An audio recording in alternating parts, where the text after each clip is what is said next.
আচ্ছা আমি রেকর্ডিংটা স্টার্ট করলাম, একটু কনফার্ম করিস তো। হ্যাঁ স্যার। ঠিক আছে?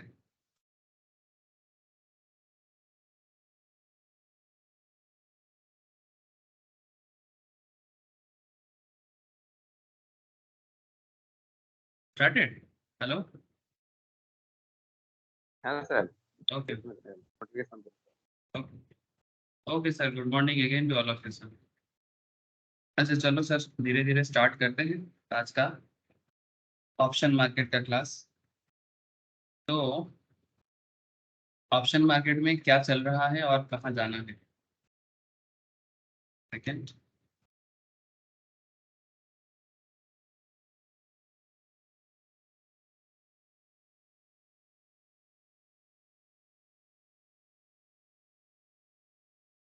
बेसिकली ऑप्शन मार्केट हम लोग कॉल ऑप्शंस कंप्लीट कर चुके हैं सर। कॉल ऑप्शंस का practical example as well as theoretical part दोनों कवर किए हैं। आगे जो करना है थोड़ा सा वेट कर जाओ, कुछ दिन बाद मैं कॉल और पुट को दोनों एक साथ लेके फिर आप लोगों को प्रैक्टिकली भी और चीज़ें दिखाऊंगा।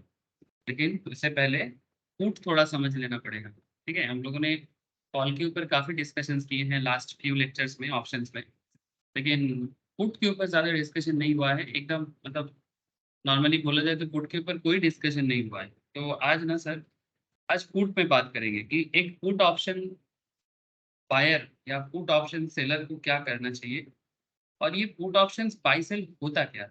ठीक है, पुट ऑप्शंस बाय सेल होता क्या है। ठीक है, मतलब बहुत ही जरूरी चीज़ है सर। मतलब जैसे कॉल को लेके हम लोग ट्रेड सेटअप बनाते हैं, वैसा ही पुट भी एक प्रोडक्ट है मार्केट में। मतलब बेसिकली प्रोडक्ट भी बोल सकते हैं हम इसको, मोर इंटरेस्टिंगली हम इसे एक मेथड भी बोल सकते हैं। ठीक है, जैसे हम लोग जब भी ऑप्शन चेन चेक करते हैं, चलो मैं स्क्रीन शेयर कर लेता हूँ एक बार। मार्केट उठा है कि गिरा है, लाइव मार्केट का क्या सिचुएशन है सर, क्या फॉर्म हुआ है candlestick down wise.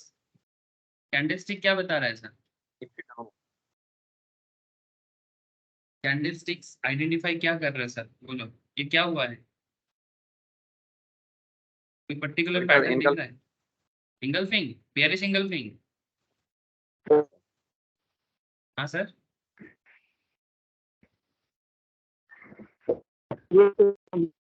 Bearish engulfing sir, bearish एकदम sir, very good, bearish engulfing. आप लोग identification day by day improve कर रहे हो, very good sir, very good. ये देखो सर, निफ्टी का डे पैटर्न दिख रहा है अप ट्रेंड में, बेयरिश इंगल्फिंग। हम लोग लेटेस्टली ट्यूसडे वाला क्लास में ही तो पढ़ रहे थे, बेयरिश इंगल्फ मतलब मार्केट अप ट्रेंड में था, पहले ग्रीन ही बना, ठीक है, फिर ग्रीन बनने के बाद और दूसरा इसका एक इसको भी हम लोग क्या बोल सकते हैं, मतलब अगर ये जो अप ट्रेंड में, ये इसको क्या बोलेंगे सर, अप ट्रेंड में जो मतलब इनकल हैमर का, हम नहीं, हैमर का उल्टा क्या होता है, हैंगिंग मैन। हैमर का उल्टा नीचे फॉर्म हो तो हम लोग बोलते हैं हैमर, है ना। जब डाउन ट्रेंड में फॉर्म होता है तब हम लोग क्या बोलते हैं, हैमर। ठीक है, थोड़ा बहुत लग रहा है, लेकिन जब वही चीज अप ट्रेंड में फॉर्म हो जाए, ठीक है, प्रायर ट्रेंड अगर अप ट्रेंड हो जाए तो हम क्या बोलते हैं उसको, हम लोग उसको हैंगिंग मैन कहते हैं। और हैंगिंग मैन भी एक बियरिश पैटर्न है sir, hanging man is also a bearish pattern. तो सिंगल कैंडलस्टिक वाइज देखो, सिंगल कैंडल देखो तो भी मार्केट में बियरिशनेस नजर आया था।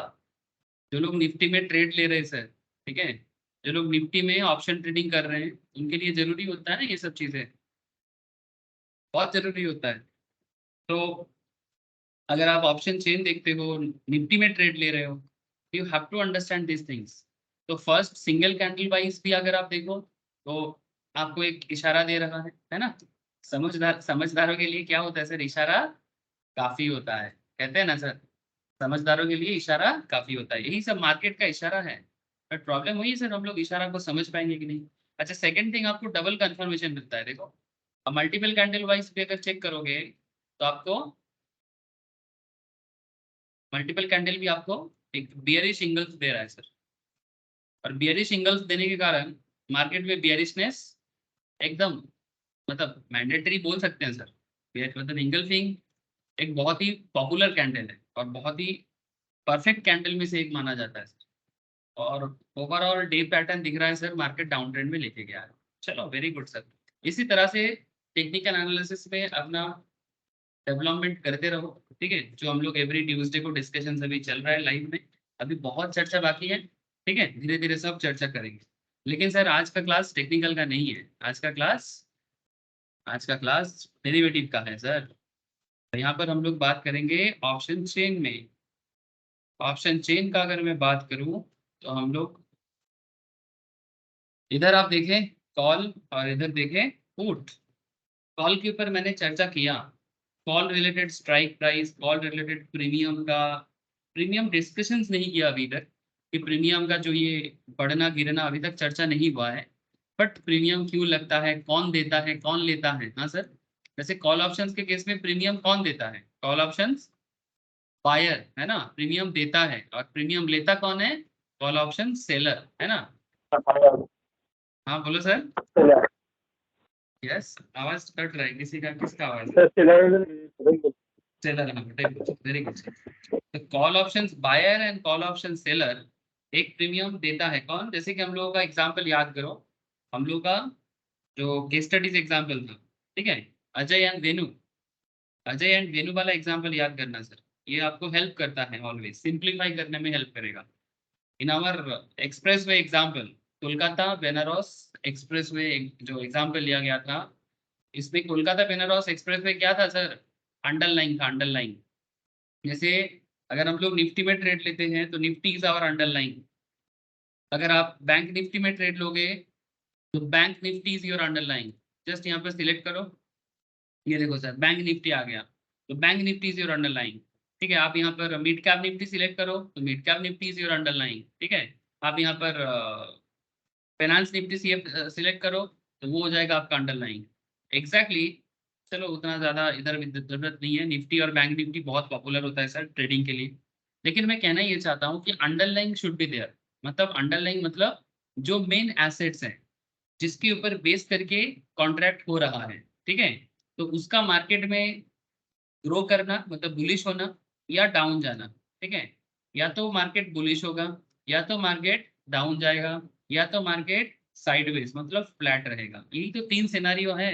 और इस तीन सिनारियो पे कॉल ऑप्शंस का जो बायर होते हैं और कॉल ऑप्शंस का जो सेलर होते हैं, ये दोनों चीज हम लोगों ने लास्ट फ्यू लेक्चर्स में देखा सर। लेकिन सर आज का डिस्कशन पुट पे है, ठीक है। अगेन कॉन्सेप्ट वही है, अंडरलाइन के ऊपर बेस करके सोचना है, ठीक है। मेन एसेट्स में कोई चेंज नहीं है सर, मेन एसेट वही है। कोई पर्टिकुलर स्टॉक भी चूज कर सकते हैं सर हम, है ना। यहाँ पर अलग अलग सिंबल देख रहे हैं आप, हाँ, एशियन पेंट्स, अशोक लेलैंड, जो पर मर्जी वो उठा लो सर, कोई मना नहीं करता है।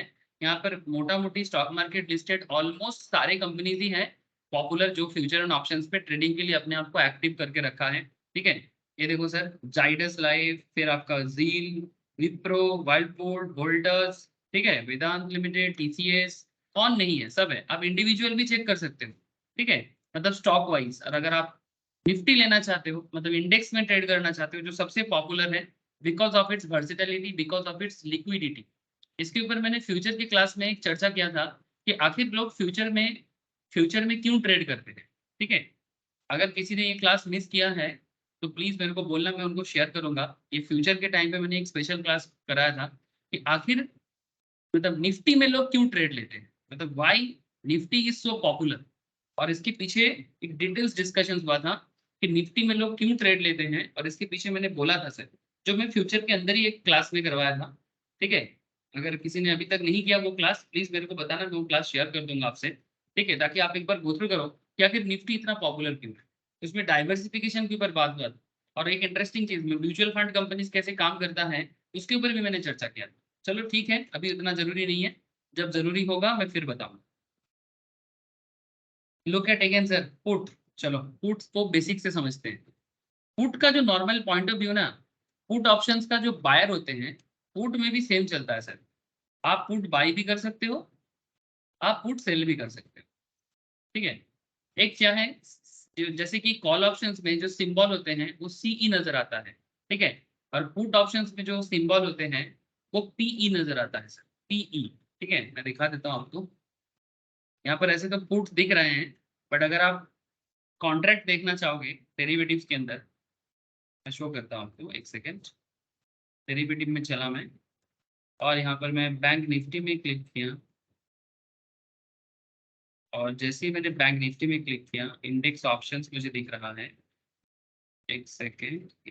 अच्छा, यहाँ पर पीई सीई ये सब पहले दिखाता था बहुत इजीली, बट यहाँ पर आप देख सकते हैं इनपुट इंस्ट्रूमेंट टाइप के अंदर, अच्छा, यहाँ पर बैंक निफ्टी है, इंडेक्स ऑप्शंस है, ठीक है। इंडेक्स से ले सकते हैं, कॉन्ट्रैक्ट ले सकते हैं, इंडेक्स फ्यूचर भी ले सकते हैं, बट हम लोग ऑप्शन चूज किए बिकॉज हम लोग अभी ऑप्शन मार्केट कर रहे हैं।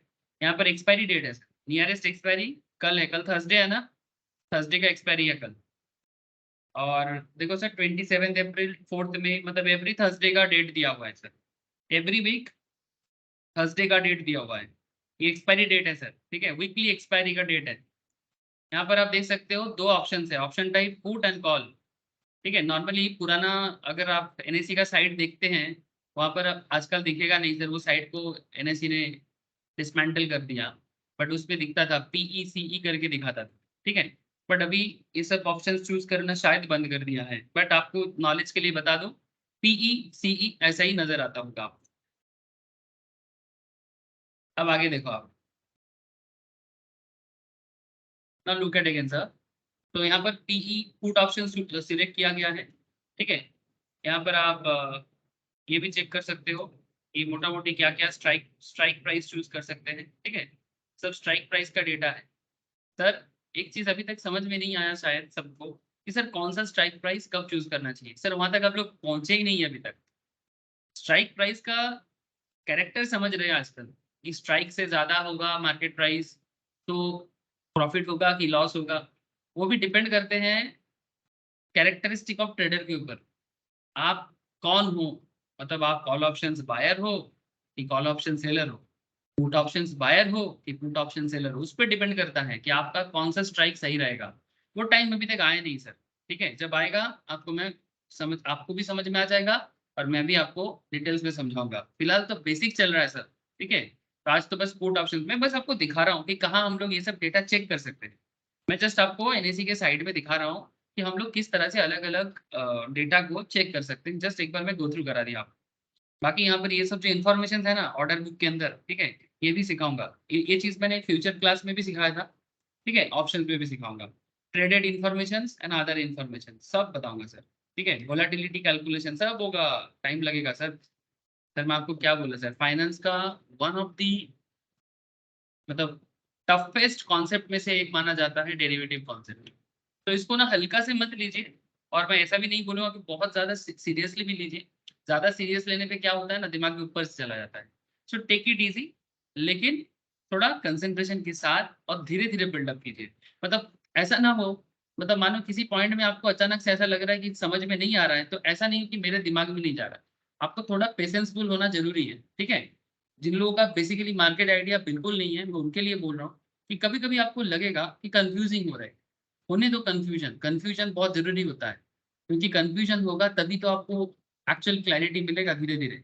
तो स्टार्टिंग में मे भी आपको थोड़ा सा कंफ्यूजन अपने आप में, शायद सीखने के टाइम पे सीख ले रहे हो, जब मैं क्लास में बता रहा हूँ शायद तब समझ में आ रहा है, लेकिन बाद में आप खुद ही कंफ्यूज हो रहे हो। होने दो कंफ्यूजन, बट ट्राई करो दिमाग को शांत करके फिर से सोचने का। आप देखना आप ऑटोमेटिकली धीरे धीरे बन जाओगे सर, ठीक है। तो क्यों मैं बोल रहा हूँ ये बात, बिकॉज सर ये डेरिवेटिव है, और डेरिवेटिव का एक इंटरेस्टिंग फैक्ट क्या है सर, कि डेरिवेटिव कोई करंट मार्केट नहीं है, ये एक फ्यूचर कॉन्सेप्ट है सर। मतलब जो आज है नहीं उसको कल सोचना, मतलब आज के ऊपर बेस करके कल क्या डिराइव होगा उसको फाइंड आउट करना, तो is obviously not an easy task, है ना। जैसे हम लोग एस्ट्रोलॉजर के पास जाते हैं, क्या करने के लिए जाते हैं, डेरिवेटिव करने के लिए जाते हैं ना। हेलो, जो हम लोग एस्ट्रोलॉजर के पास क्यों जाते हैं, हाँ मेरा भाग्य देख के बताओ। हाँ अच्छा, आप बोलोगे सर हम लोग नहीं जाते। हाँ बोलो, कुछ बोला किसी ने। बोलना सर मुझे ये फ्यूचर हाँ सर, वही फ्यूचर, अपने फ्यूचर जानने के लिए जाते हैं करा ना। ली। ओके सर, ठीक है, हम लोग अपना फ्यूचर जानने के लिए जाते हैं, तो वो भी तो डेरिवेटिव है, but it's not easy. Astrology जो बोलते हैं, ठीक है, और एस्ट्रोलॉजी का जो मतलब एक्सेप्टेंस होते हैं, इतना आसान नहीं है। हाँ, कुछ लोग हैं जाली लोग जो मार्केट मतलब एस्ट्रोलॉजी के नाम पे गलत करते हैं, उनका उनका बात छोड़ो सर। ठीक है, एक बात याद रखना सर, जैसे असली नोट होता है बोल के ही जाली नोट निकलता है। ठीक है, हम लोग बहुत सारे केस में ना, जैसे टीवी वगैरह में दिखा दिखा के साधु लोगों के बारे में गलत एक कॉन्सेप्ट आ गया कि साधु मतलब गलत होगा, ये मूवीज वगैरह में इतना ज्यादा शो किया है। बट एक चीज हम लोग भूल जाते हैं कि असल चीज है, बट प्रॉब्लम ये कि हम लोगों को असल चीज दिखाया नहीं जाता है, स्पेशली थ्रू मीडिया। ठीक है, प्रॉब्लम यही है सर। मेन बात है कि जब असली नोट है तो उसी का नकल होता है एग्जैक्टली exactly, असल असल साधु भी है, असल एस्ट्रोलॉजी भी है, लेकिन उसका नकल निकल गया है मार्केट में। ठीक है, तो हमें लगता है सब नकल है, सब डुप्लीकेट है, बिजनेस है। सर वो अलग बात, वो अलग बात। बट ये पहचान समय के साथ आपको समझ में आएगा। बट मैं बेसिकली डेरिवेटिव के लिए कहा, हर चीज में डेरिवेटिव होता है। एवरीथिंग, हर चीज का फ्यूचर जाना जा सकता है, कोशिश किया जा सकता है, एनालिसिस किया जा सकता है, जैसे इंसान का लाइफ हो या स्टॉक मार्केट। बस वही है, जो आज है उसके बेसिस में कल को समझ पाना, that is all about derivative और डिराइवेटिव। ठीक है सर, कहाँ से कहाँ जोड़ रहे हो सर, मैं नहीं जोड़ रहा हूँ, आप सोचो, आपको भी समझ में वही आएगा। तो मैं क्यों बोला इंसान के जिंदगी के साथ डेरिवेटिव का क्या कनेक्शन, क्यों बोला? मैं इसलिए बोला ताकि आप भी समझ पाओ कि it's not an easy task, but ऐसा भी नहीं कि समझ में नहीं आए। ठीक है, चलो सर ठीक है, फुट पे कंसंट्रेट करते हैं। ठीक है, फुट पे कंसंट्रेट करते हैं, फिर धीरे धीरे बात करेंगे।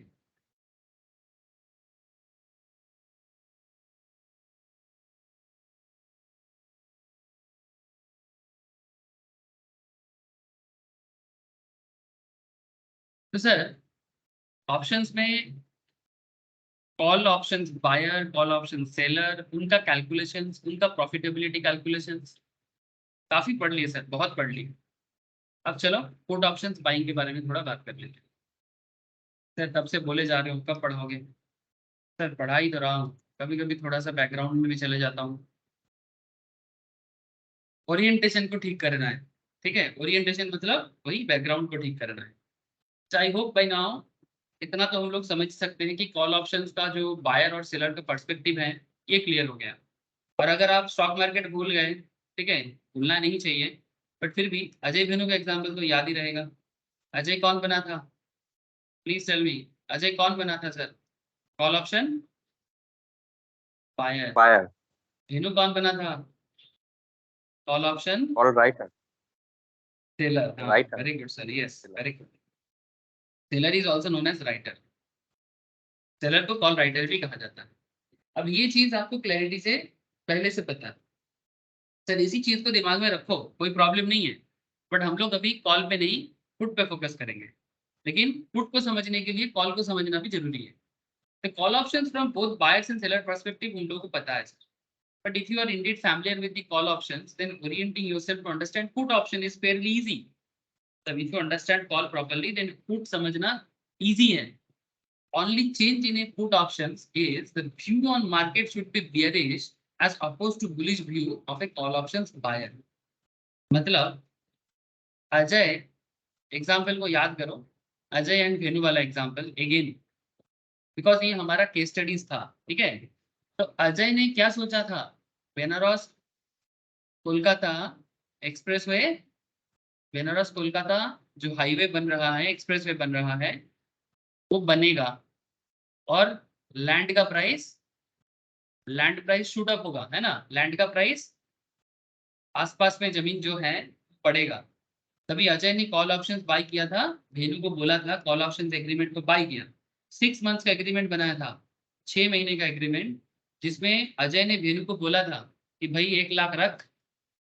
ठीक है, मैं थोड़ा स्लैंग यूज कर रहा हूँ, भाई 1 लाख रख, किसी और को मत बेचना। ऐसे लोग, नॉर्मल लोग ऐसे बात करते हैं ना। अजय ने वेनु को 1 लाख का प्रीमियम दिया और बोला, प्रॉमिस करवाया, किसी और को मत बेचना, मेरे को ही बेचना पड़ेगा। मतलब वेनु को एकदम रोक लिया, सिंपल बात है, वेनु को रोक लिया। जैसे आशीर्वादी करते हैं ना शादी ब्याह में, आशीर्वादी हो गया मतलब बुकिंग हो जाते हैं, अब किसी और के साथ कोई देखा सना नहीं चलेगा, वैसा ही बात है। मतलब एक तरह का शॉर्ट टर्म शादी हो गया अजय और वेनु का। बात समझ रहे हो sir? Don't take it other way, just for understanding purpose please. हाँ, उल्टा सीधा मत समझ लेना। ठीक है, मैं बस एक छोटा सा चीज आपको समझाया। जब हम लोग का यहाँ पर इंडियन मैरिज सिस्टम में सगाई होते हैं, आशीर्वाद होता है, तो उसके बाद क्या होता है, सगाई आशीर्वाद ये सब हो जाता है, मतलब क्या अब और कोई अलग रिश्ता नहीं होगा, specially in arrange marriage case. तो एग्जैक्टली ये भी एक तरह का वो सोशल एग्रीमेंट है, सामाजिक एक क्या होता है सर, एक सामाजिक एग्रीमेंट है कि भाई हाँ चलो ठीक है, इन दोनों के बीच में शादी होगा, ठीक है। अब 3 महीने बाद एक फाइनल डेट करके शादी हो जाएगा, कैंसिल होता है वो अलग चीज है, ठीक है, लेकिन वो सोशल मैटर है, इमोशनल मैटर है, उस पर बात नहीं करेंगे। लेकिन ट्राई टू अंडरस्टैंड, लेकिन सेम थिंग है, ठीक है। तो अजय बेनू को बोला 6 महीने तक जमीन को रोक के रखना, 1 लाख मेरे से ले लेना और किसी और को मत बेचना। और अजय ने सोचा था, ये सोचा था कि अगर रोड बनेगा तो जमीन का दाम बढ़ेगा। बट सर इस बार खेल थोड़ा बदल जाएगा, पुट ऑप्शन के केस में मैटर थोड़ा बदल जाएगा। The only change in a put option is the view on market should be bearish as oppose to bullish view on a call option buyer. मतलब अजय को इस बार लगेगा कि मार्केट बढ़ेगा नहीं सर, लैंड का प्राइस बढ़ेगा नहीं घटेगा। और इसका मतलब रास्ता बनेगा नहीं, रास्ता नहीं बनेगा, सिंपल बात है। रास्ता नहीं बनेगा तो जमीन का दाम गिरेगा, सिंपल बात है। ये पॉइंट ऑफ व्यू में call option put option buyer का खेल स्टार्ट होता है। मतलब अगर मैं इसको स्टॉक मार्केट एग्जाम्पल के थ्रू से बात करूं, जब आप लोग निफ्टी के बारे में बियरिश सोचते हो, ठीक है, तो आपको पुट बाई करना चाहिए if you are sure about Nifty के बियरिशनेस, चाहे वो टेक्निकल कारण से हो, चाहे वो इकोनॉमिक रीजन से हो। जैसे कल मैं आपको एग्जांपल दे रहा था ना, इन्फोसिस, विप्रो, मतलब आईटी कंपनीज का क्या हालत हुआ देखा आप लोगों ने। हाँ सर, गैप डाउन ओपनिंग हुआ, उसके बाद मार्केट डे बाय डे नीचे जा रहा है, अभी थोड़ा चिंता में है। आईटी स्टॉक अभी बहुत चिंता में है सर, हाँ? लेकिन हाँ आप लोग थोड़ा ऑब्जर्व करो और मौका मिलते ही बाई करने के लिए भी रेडी रह सकते हो, बहुत अच्छा मौका मिल बन रहा है सर। लॉन्ग टर्म पर्सपेक्टिव से अगर कोई बोलेगा कि मैं 1 साल होल्ड करूंगा या मोर देन 1 ईयर होल्ड करना चाहता हूँ, तो आप लोग ना ऑब्जर्व करते रहिए आईटी स्टॉक में। मतलब इसमें स्पेशली मैं नाम लेना चाहूंगा इन्फोसिस, विप्रो, टेक महिंद्रा, ठीक है, इनका तो नाम लूंगा। टीसीएस को भी ऑब्जर्व करते रहना लॉन्ग टर्म होल्डिंग में, मतलब इन्वेस्टमेंट पर्पज के लिए बड़ा अच्छा मौका आ रहा है। प्लीज हाँ, ध्यान से रहना। मैं हमेशा ऐसा क्लास करते करते बोल देता हूँ जो मेरे मन में चलता है, ठीक है, आप लोग भी फॉलो करिएगा। जैसे रिलायंस में बोला था हुआ था, ठीक है, टीसीएस में भी बोला था वैसा ही हुआ है। एग्जैक्टली ऐसा पुराना और भी बहुत सारे क्लासेस में बोला हुआ है, आप सुनेंगे ना, देखेंगे, अगर 2 साल पुराना क्लास देखेंगे आप देखेंगे कि 2 साल पहले कुछ डिस्कशन हुआ था क्लास में और वही चीज हुआ है बाद में, ठीक है। मतलब कम से कम 80-90% केस में तो सही हुआ है, हाँ 1-2 केस पे गलत भी हुआ है, ठीक है। जैसे मेरा सबसे खराब एनालिसिस निकला था पेटीएम का। मैंने स्टार्टिंग में सोचा था पेटीएम सच में अच्छा करेगा, बट पेटीएम बहुत मेरे को खराब एक्सपीरियंस दिया है, नॉट जस्ट मेरे को, बहुत सारे स्टूडेंट्स के साथ भी हुआ है। तो नॉट नेसेसरी कि हमेशा सही होते हैं सर, बट यस ट्राई करते हैं मैक्सिमम टाइम सही हो जाए। यही तो कारण होना चाहिए ना सर, सही होना है, परफेक्ट होना है। तो मैं कहना ये चाहता हूँ कि when you are bearish about market, तब आपको पुट ऑप्शन बाई करना चाहिए। तो पुट ऑप्शन बाई का बेसिक कॉन्सेप्ट है कि आपका पॉइंट ऑफ व्यू एक ही रहेगा कि मार्केट गिरेगा। सर ये कुछ कॉल ऑप्शन सेलर जैसा बात नहीं हो गया सर? यस, बट कंफ्यूज नहीं होना है अभी। कॉल ऑप्शन सेलर जैसा बात हो सकता है, बट यहाँ पर थोड़ा खेल अलग है, थोड़ा सा खेल अलग है। आप यहाँ पर ना कॉल को अभी भूल जाओ 2 मिनट के लिए, आप पहले पुट को समझ लो, फिर कॉल के साथ कंपेयर कर लेना। So I hope you understand the only change in a put options is the view on market should be bearish as opposed to the bullish view of a call options buyer. The put options buyer is betting on the fact that stock price will go down. Stock price will go down. चाहे index हो, मतलब Nifty हो, चाहे stock हो, जो भी, जो भी, आपको ये फीलिंग, आपका जो पॉइंट ऑफ व्यू है वो नीचे जाएगा by the time of expiry of purchase. मतलब जैसे जैसे एक्सपायरी की तरफ बढ़ेगा वैसे वैसे ये नीचे जाएगा। वीकली एक्सपायरी होता रहता है मार्केट में। तो in order to profit from this view, अगर सर अब सवाल आपके मन में अगेन आ गया सर कि तो फिर सर अगर मार्केट नीचे जाएगा तो प्रॉफिट कैसे करेगा? यस सर, उसी पे तो चलना है। आखिर at the end of the day पूरा खेल एक ही जगह में जाके खत्म होता है कि इसमें मेरा फायदा क्या है ना। इंसान का एक ही तो असुविधा है सर, हम लोग फायदे के बिना कुछ भी नहीं करना चाहते, है ना। ह्यूमन बीइंग का एक अजीब सा कैरेक्टर, फायदा छोड़ के काम करने के लिए। सर ये तो बिजनेस है, इसमें तो करना ही चाहिए फायदा, बाकी बहुत सारी चीज में फायदा नहीं देखना चाहिए, बट बिजनेस में रोजी रोटी में फायदा बिल्कुल देखना चाहिए। तो hence in order to profit from this view, he enters into a put options agreement. In a put option agreement, the buyer of the put options can buy the right to sell a stock at a price irrespective of where the underlying stock is trading at. कहीं पर भी stock price रहे, strike price कुछ भी choose करो आप, put options can buy the right to sell a stock at a price irrespective of where the underlying stock is trading at. मतलब underlying जो एसेट्स है आपका वो कहीं पर भी ट्रेड हो, बट आपका एक ही पॉइंट ऑफ व्यू था, buyer of the put options can buy the right. Sir हम लोग इससे पहले कॉल ऑप्शंस में देखे थे कि कॉल बाई करने का राइट होता है, बट इस केस में क्या होगा, the buyer of put options can buy the right to sell a stock at a price irrespective of where the underlying stock is trading at. Sir थोड़ा सा रुक जाओ, ये कंफ्यूजन करेगा आपको, थोड़ा सा हल्का कंफ्यूजन देगा, अभी एग्जाम्पल में आएंगे ना क्लैरिटी मिल जाएगा। So point is that remember this generality, but whatever the buyer of the options anticipate मतलब फील करना, मतलब आप सोच क्या रहे हो, एंटिसिपेशन क्या लगा रहे हो। whatever the buyer of the options anticipate, the seller anticipate the exact opposite। इसका मतलब क्या है कि एक पुट ऑप्शंस बायर सोचते हैं कि मार्केट डाउन जाएगा, एक पुट ऑप्शंस बायर ये सोचते हैं कि मार्केट नीचे जाएगा। ठीक जैसे मैंने आईटी स्टॉक में दिखाया, निफ्टी में दिखा रहा आपका भी, ठीक है, क्योंकि अभी करंटली नीचे जा रहा है, कैंडल भी हमारा साथ रखा है ना, शॉर्ट टर्म कैंडल में, मतलब शॉर्ट टर्म पर्सपेक्टिव में भी कैंडल भी हमारे साथ है कि अगला 1-2 दिन में मार्केट नीचे जाएगा। और यहाँ पर देखो, यहाँ ये भी दिखा रहा था, ये दोनों मिलके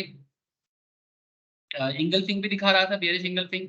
तो कहने का मतलब ऐसा है, पुट ऑप्शन बायर के हिसाब से मार्केट नीचे जाना जरूरी है, लेकिन जो पुट ऑप्शन सेलर होते हैं ना, जो पुट ऑप्शंस बायर के सोच ऐसा है कि मार्केट नीचे जाएगा, यही उनका पर्सपेक्टिव है, बट सेलर का पर्सपेक्टिव उल्टा होना चाहिए। पुट ऑप्शन सेलर का पर्सपेक्टिव होना चाहिए या तो मार्केट फ्लैट रहेगा, फ्लैट मतलब जिसको हम लोग बोलते हैं साइडवेज, फ्लैट और साइडवेज, या फिर मार्केट ऊपर जाएगा या फिर मार्केट ऑपोजिट डायरेक्शन में जाएगा। ये होता है पुट ऑप्शन सेलर का माइंड सेटअप। सर कैसे होगा माइंड सेटअप? सर देखो, एक चीज आप लोगों को मानना पड़ेगा, डिफरेंट पॉइंट ऑफ व्यू ही मार्केट को बनाता है। एक मार्केट में कुछ लोग सेलर होते हैं, कुछ लोग बायर होते हैं, चाहे वो स्टॉक मार्केट हो, चाहे वो सब्जी मार्केट हो। सब्जी मार्केट में हम लोग सब्जी खरीदने जाते हैं, बाई करने जाते हैं as a consumer, as a customer. Exactly वहां पर बेचने के लिए भी काफी सारे लोग बैठे होते हैं, बिकॉज उनको पता है कि अगर हम बेचने के लिए आए हैं तो कोई खरीदार भी मिलेगा, ठीक है। तो स्टॉक मार्केट में भी सिमिलर पर्सपेक्टिव चलता है, फ्यूचर एंड ऑप्शंस मार्केट में भी सिमिलर पर्सपेक्टिव चलता है। अगर सेलर है तो बायर है, बायर है तो सेलर है। Opposite point of view makes the proper market. और इसका क्या बोलूं सर, ये एक this is a universal truth concept, मतलब बायर सेलर मिलता है। हाँ ये अलग बात कि कभी कभी मार्केट थोड़ा खराब जाता है, वो अलग चीज है, but opposite point of view ही मार्केट को मार्केट बनाता है, इसका कोई आप सब्स्टिट्यूट नहीं ढूंढ सकते। Opposite point of view should be there, तभी बायर और सेलर बनना मार्केट में तय है। तो कोई ऐसा भी होता है जो मार्केट में बायर का ऑपोजिट सोचता है, तो बायर सोच रहे मार्केट नीचे गिरेगा, फुट के हिसाब से सोचो, पूरा खेल फुट के ऊपर है। कोई सोच रहा नहीं मार्केट नीचे जाएगा, नहीं ऊपर जाएगा, और या तो फ्लैट रहेगा। तो इसलिए देखो यहाँ पर क्या लिखता है, if the put options buyer expects the market to go down by expiry, then the put option seller would expect the market to go up or stay flat। ये कैरेक्टर है, ये कैरेक्टर है। आप कैंडल वाइज भी chart में भी देख सकते हो, लेकिन चार्ट में आप कुछ हर चीज देखना सर, पहले थ्योरेटिकली बेस को डेवलप करो, फिर प्रैक्टिकल चीजों चेक करना। तो पुट ऑप्शन बायर क्या करेगा sir, buys the right to sell. Put option buyer क्या बाई करता है, राइट टू सेल बाई करता है, right to sell the underline to the put option writer. तो बायर क्या राइट लेता है, put option buyer buys the right to sell, sell करने का राइट बाई करता है। जैसे पुट ऑप्शन जब हम लोग कॉल ऑप्शन बायर को देखे थे, वो वो क्या कर रहा था, कॉल ऑप्शन बाई बाई करने का राइट ले रहा था, है ना, बाई करने का राइट ले रहा था, बट यहाँ पर वो क्या कर रहा है, सेल का राइट लेता है। Put options buyer buys the right to sell, ठीक है, राइट टू सेल अधिकार लेता है सेल करने का। The underline put options writer eight A pre determined rate, rate पहले से ठीक कर लेता है, और वो रेट जो होता है वो स्ट्राइक प्राइस होता है। सर आगे बताता हूँ, प्री डिटरमाइंड रेट में यहाँ पर क्या है, strike price. This means the put option seller जैसे एक्सपायरी का टाइम आएगा, या फिर अपॉन एक्सपायरी, मतलब जैसे एक्सपायरी की तरफ बढ़ेंगे, बीच में भी कर सकते हैं, will have to buy if the put options buyer is selling it.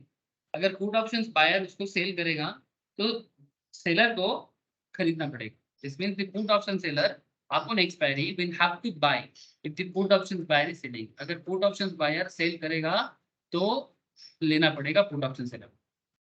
Simple बात है सर. कैसे होगा? Pay attention here. At the time of the agreement, the put option seller is selling a right to put options buyer, where the buyer can sell the underlying to the put option seller at the time of expiry. ठीक जैसे अजय भेनु के case में हुआ था. अगर अजय को लग रहा है कि मार्केट नीचे गिरेगा तो भेनु के साथ एग्रीमेंट में जा रहा है कि इस बार वो कॉल बाय नहीं करेगा, वो पुट बाय करेगा. मतलब जमीन सेल करेगा, जमीन को सेल करने का राइट खरीद रहा है. ठीक है, कौन? अजय. ठीक है, क्योंकि जमीन का दाम नीचे गिरेगा. और जो भेनु है वो उसके दिमाग में चल रहा नहीं जमीन का दाम बढ़ेगा या तो सेम रहेगा. सर अभी भी कंफ्यूजन दूर नहीं हुआ. आई अंडरस्टैंड अभी भी कंफ्यूजन दूर नहीं हुआ. बट कंफ्यूजन को दूर करने के लिए अभी हम लोग कॉन्ट्रैक्ट पढ़ेंगे, आपको क्लैरिटी मिलेगा. थोड़ा सा वेट कर जाओ 2-4 मिनट. लेकिन उससे जाने से पहले मैं आपको 2-4 इंपॉर्टेंट पॉइंट एक बार कान में देना चाहता हूँ. मतलब आपको एक बार सुनाना चाहता हूँ कि 2-4 पॉइंट आप दिमाग में रख के फिर आगे बढ़ो तो आपको एग्जैक्टली समझ में आएगा. कंफ्यूजन है, आई अंडरस्टैंड. कंफ्यूजिंग अभी भी होना चाहिए. आपके दिमाग में अभी भी कंफ्यूजन है तो रहने दो, कंफ्यूजन दूर हो जाएगा. Just think of put option as a simple contract जहां पर दो पार्टी मिलते हैं and agree to enter into a transaction based on the price of an underline. जो कुछ भी करते हैं अंडरलाइन के बेसिस पे करते हैं. जो बात मैं आपको पहले ही करवा रहा था कि जो कुछ भी होता है everything is on the basis of underline. Underline के बिना तो कुछ भी नहीं होता है ना. अंडरलाइन के बेसिस पे ही सारा खेल होता है. मतलब चाहे बैंक निफ्टी है, चाहे निफ्टी है, चाहे कोई इंडिविजुअल स्टॉक है, everything is on the basis of underline. The party agreeing to pay a premium, जो यहाँ पर प्रीमियम पे करेगा, पॉइंट टू बी नोटेड. मैं भी आपको प्रैक्टिकली भी शो करूंगा ट्रेडिंग प्लेटफॉर्म. ठीक है, जो पुट ऑप्शंस बेसिकली ये करेगा. प्रीमियम जो पे करता है इस केस में वो बायर होता है, कॉन्ट्रैक्ट बायर. सिंपल इतना समझो कि अगर आप एक पुट ऑप्शन बायर हो, the party agreeing to pay premium is called a contract buyer and the party receiving the premium, जो रिसीव करेगा इज अ कॉन्ट्रैक्ट सेलर. ठीक है, put seller. Simple. The contract buyer pays a premium, जो premium pay करता है. ठीक same बात sir, Ajay भेनु का ही केस है. बट इस बार अजय कॉल नहीं पुट बाय कर रहा और भेनु इस बार कॉल सेल नहीं पुट सेल कर रहा है. सेम कॉन्सेप्ट को ही सोचो आप. ठीक है, पुट सेल कर रहा है. क्या कर रहे हैं? The contract buyer pays a premium. मतलब अगेन वही बात है, अजय ही भेनु को प्रीमियम पे करेगा और प्रीमियम पे करके राइट ले लेगा, सेल राइट ले लेगा एक्सपायरी, एक्सपायरी के अपॉन एक्सपायरी. ठीक है, contract seller receive the premium. Contract seller मतलब भेनु प्रीमियम को रिसीव करके ऑब्लिगेट हो जाएगा. ऑब्लिगेटेड मतलब जैसे अजय बोलेगा वैसे ही उनको सुनना पड़ेगा. ऑब्लिगेट्स हिमसेल्फ मतलब उसका दाय है, भेनु का दाय है. जो सेलर बनेगा उसी का दाय है बिकॉज वो प्रीमियम रिसीव कर रहा है. Contract buyer will decide whether or not to exercise his right on the expiry day. मतलब एक्चुअली जो बेसिकली प्रीमियम पे करता है राइट उनके पास आता है कि पहला कॉल कौन देगा. तो बेसिकली पुट ऑप्शंस का राइट अगर आप लेते हो तो आपको ही प्रीमियम पे करना है. जैसे हमारे एग्जांपल में अजय प्रीमियम पे कर रहा है अभी तक. अब आगे देखो सर, ये बात याद रखना सर, आप कॉल ऑप्शंस बायर के केस में और सेलर के केस में जो देखे हो ठीक है उसको दिमाग में रखो. बट फिलहाल कंसंट्रेट करो पुट के केस में भी. अगर आप पुट के केस में भी बायर बनते हो प्रीमियम आपको ही भरना है. अगर आप पुट के केस में भी सेलर बनते हो तो प्रीमियम आप रिसीव करोगे. जो प्रीमियम पे करेगा राइट उसके पास आएगा, जो प्रीमियम रिसीव करेगा ऑब्लिगेशन उसके पास आएगा. ऑब्लिगेशन मतलब जैसे ही बायर बोलेगा वैसा ही सेलर को एक्ट करना पड़ेगा, मतलब मानना है. सर कैसे? आगे देखो बताते हैं. If the contract buyer decide to exercise his right, then he gets to sell the underlying at the agreed price. This agreed price को हम लोग बोलेंगे strike price. And the contract seller will be obligated to buy this underlying from the contract buyer. Buyer से इसको खरीदने के लिए seller बाध्य हो जाएगा. Contract seller, put option seller इसमें बाध्य हो जाएगा. क्यों? Because वो obligated है, क्योंकि वो प्रीमियम लेके रखा है. कौन? Put seller. Put seller premium लेके रखा है, रिसीव करके रखा है, तो obligated हो जाएगा. ठीक है. Obviously, the contract buyer will exercise his right only if the underlying price is trading below the strike price. Sir यहाँ पर एक इंटरेस्टिंग केस है. कॉन्ट्रैक्ट बायर, मानो कि आपने स्ट्राइक मतलब जो पर्टिकुलर स्टॉक चूज किया उसका दाम मानो 1000 टका चल रहा था, ट्रेडिंग एट 1000। मार्केट में कोई पर्टिकुलर स्टॉक अगर 1000 में चल रहा है, आपके दिमाग में चल रहा है कि ये गिरेगा, ठीक है, ये मार्केट में 1000 से 980 में जाएगा, पॉइंट बी नोटेड। सर तभी तो आप पुट ऑप्शंस बाय किए। मैं आपको बार बार बोल रहा हूँ सर, पुट ऑप्शंस बाय करने का एक ही मकसद होता है कि मार्केट गिरेगा, मार्केट गिरेगा तभी बाय करो। The contract buyer will exercise his right only if the underlying price is trading below the strike price.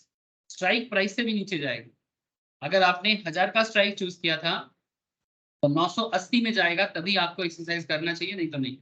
This means by भागचू, मतलब जो नेचर है कॉन्ट्रैक्ट का, the buyer holds he can sell the underlying at a much higher price to the contract seller when the same underlying is trading at a lower price in the open market. Sir इस point को थोड़ा समझा दो। Okay sir, आ गए sir, वो समय आ गया जब हम लोग एग्जाम्पल बताएं, ठीक है। कंफ्यूजन अभी भी है, आई अंडरस्टैंड, होना भी चाहिए। सर क्या बात कर रहे हो, तब से इतना सारा पॉइंट बोल दिया, कंफ्यूजन दूर ही नहीं हो रहा है। सर क्या बोला मैं आपको स्टार्टिंग में, थोड़ा कंफ्यूजन रहना जरूरी है, लेकिन क्या है ना सर, मेन मेन पॉइंट में थोड़ा आपके कान में दे दिया ना, अब आप देखो कि मैं जो भी बोलूंगा आप उसको कनेक्ट कर पाओगे। तो चलो सर एक सिचुएशन देखते हैं। सर आप पुट बायर हो, ठीक है, और एक पुट सेलर है, यहाँ पे contract buyer and contract seller, but पूरा केस पुट पे चल रहा है। Assume Reliance Industries trading at 850। Sir ये पुराना एग्जाम्पल में दिया है, आप करंट रेट भी देख सकते हो, कोई प्रॉब्लम नहीं है। जैसे अभी 2300 के आसपास चल रहा है रिलायंस, अप्रॉक्स 2300 अप्रॉक्स चल रहा है, मतलब करंट लाइव मार्केट में चेक करो, रिलायंस अप्रॉक्स 2300 चल रहा है। Assume Reliance Industries trading at 850 as per our example. ध्यान से सुनना, contract buyer buys the right to sell Reliance to contract seller at rupees 850 upon expiry. Point to be noted.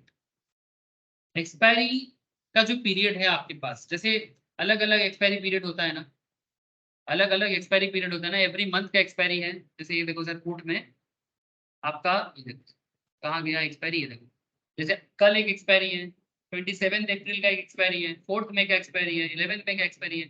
तो expiry जाते जाते आपका जो भी ट्रेडिंग में सिचुएशन क्रिएट होगा, उसके ऊपर बेस करके आप कॉन्ट्रैक्ट में प्रॉफिट लॉस जनरेट कर सकते हो। अब प्रॉफिट लॉस जनरेशन कैसे होगा, उसमें मैं अभी अभी आ जाऊंगा सर, लेकिन फिलहाल आप मेरे साथ थोड़ा सा समय बिताओ, थोड़ा सा टाइम। सर रिलायंस 850 में चल रहा है, आप कौन हो, आप कॉन्ट्रैक्ट बायर हो एंड कॉन्ट्रैक्ट सेलर हो। सर सेलर कोई और बना दो, ठीक है, सेलर किसी और सेलर बना दो, no issue with that. Assume Reliance Industries is trading 850. Contract buyer buys the right to sell Reliance to contract seller as 850 upon expiry. Buyer बोल रहा है कि हम सेल का राइट जनरेट कर रहे हैं Reliance to contract seller, contract seller को सेल करने का राइट जनरेट कर रहे हैं आज एक्सपायरी तक, मतलब मे बी 3 दिन बाद एक्सपायरी है, 3 days to expire, 1 days to expire, 2 days to expire, 7 days to expire, जो भी सिचुएशन है एज पर द मार्केट, ठीक है। 3 दिन बाकी है, 4 दिन बाकी है, 1 हफ्ता बाकी है, 20 दिन बाकी है, 25 दिन बाकी है, whatever be the situation. Sir expiry जाते जाते क्या होगा, to obtain this right contract buyer has to pay a premium. अब ये राइट को लेने के लिए ऑप्शन बायर को प्रीमियम भरना हो। सर कैसे, सर प्रीमियम भरने का कॉन्सेप्ट आप लोगों को मैं पहले भी दिखाया, आप चाहो तो। सर उस दिन दिख नहीं रहा था, मैं फिर से एक बार चेक करता हूँ, एक सेकेंड। जीरोधा का कैलकुलेटर यूज कर रहे थे ना, मार्जिन कैलकुलेटर। सुमित उस दिन तू बोला कि नहीं होता है, मैंने बाद में चेक किया, देखा हो गया, मैंने कॉल ऑप्शन আমি चूज किया। যতবার দেখেছি হচ্ছিল না তাই ये জন্য। देख, ये देख, मैं प्रोडक्ट चूज कर रहा हूँ ऑप्शन, यहाँ पर मैं आईटीसी चूज कर लेता हूँ, आईटीसी 27 अप्रैल में 25 में, अच्छा 27 अप्रैल चूज कर लेता हूँ। अच्छा हम लोग कॉल चूज कर रहे थे ना उस दिन, कॉल ऑप्शंस में क्या बनेंगे, स्ट्राइक क्या लेंगे, स्ट्राइक स्ट्राइक क्या लेना चाहिए आईटीसी का, 380 ले लें। কি বল, তো বলছিলাম কত করে চলছে। 390 কপি চলছে, বাস ঠিক আছে এটিএম। ठीक है। क्वांटिटी 1600 बोला है, लॉट साइज सेल करो, ऐड करो, ये देखो दिखाया तो मैं उस दिन बोला था ना, सेलर बनने के लिए आपको कॉल ऑप्शन सेलर में आपको प्रीमियम भी देना पड़ता है, मार्जिन भी देना पड़ता है, स्पैन, एक्सपोजर, प्रीमियम, कुल मिला के टोटल मार्जिन वैल्यू इतना होता है। उस दिन शो नहीं कर रहा था, किसी पर्टिकुलर में चूज किया था हम लोगों ने, शायद स्ट्राइक सही तरह से चूज नहीं हुआ, इसलिए नहीं दिखा रहा। But sir call option selling के टाइम पे आपको प्रीमियम भी देना होता है और मार्जिन भी जमा करना होता है। ठीक है, आपके अकाउंट में इतना होना चाहिए तभी आप ट्रेड ले सकते हो। बाई में कंपेरेटिवली कम अमाउंट देना पड़ता है। सेम कॉन्सेप्ट में आप इसको बाई करो, आप देखो आपका अमाउंट वैल्यू कम हो जाएगा। इसको बाई करो आप,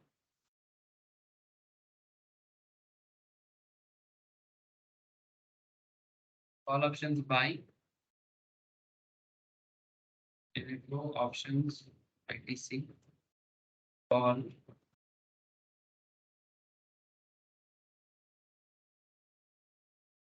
ये तो सेम का ही दिखा रहा है, फिर से चूज करना होगा क्या?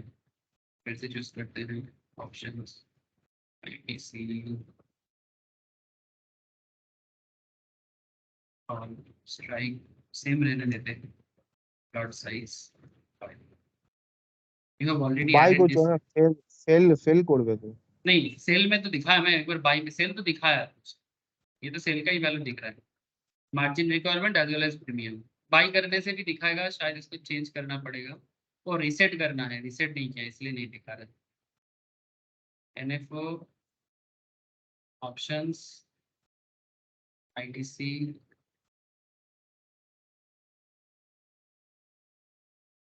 नियरेस्ट टर्म ले लिया हमने, स्ट्राइक सेम रहने देते हैं 380, जस्ट एग्जाम्पल है ये, ऐड करो मार्जिन वैल्यू 380 पे कुछ नहीं दिखा रहा है,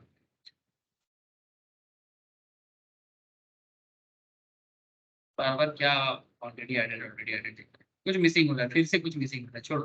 देखिए कुछ तो दिखाएगा, प्रीमियम वैल्यू तो दिखाएगा, बाइंग के टाइम पे प्रीमियम तो बिल्कुल आता है।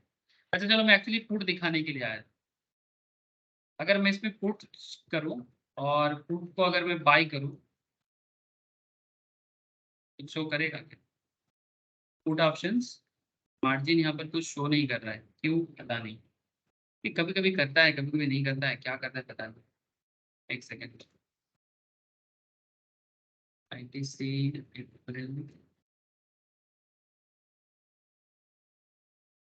ये देखो सर, मैंने सी की जगह पी लिखा, ठीक है, आप लोगों को दिखाई दे रहा है स्क्रीन में, मैंने आईटीसी लिखा, अप्रैल लिखा, मतलब अप्रैल एक्सपायरी का 282.5 का पी लिया। अब इसको आप बाई करो या सेल करो, ठीक है, इसको आप बाई करो या सेल करो।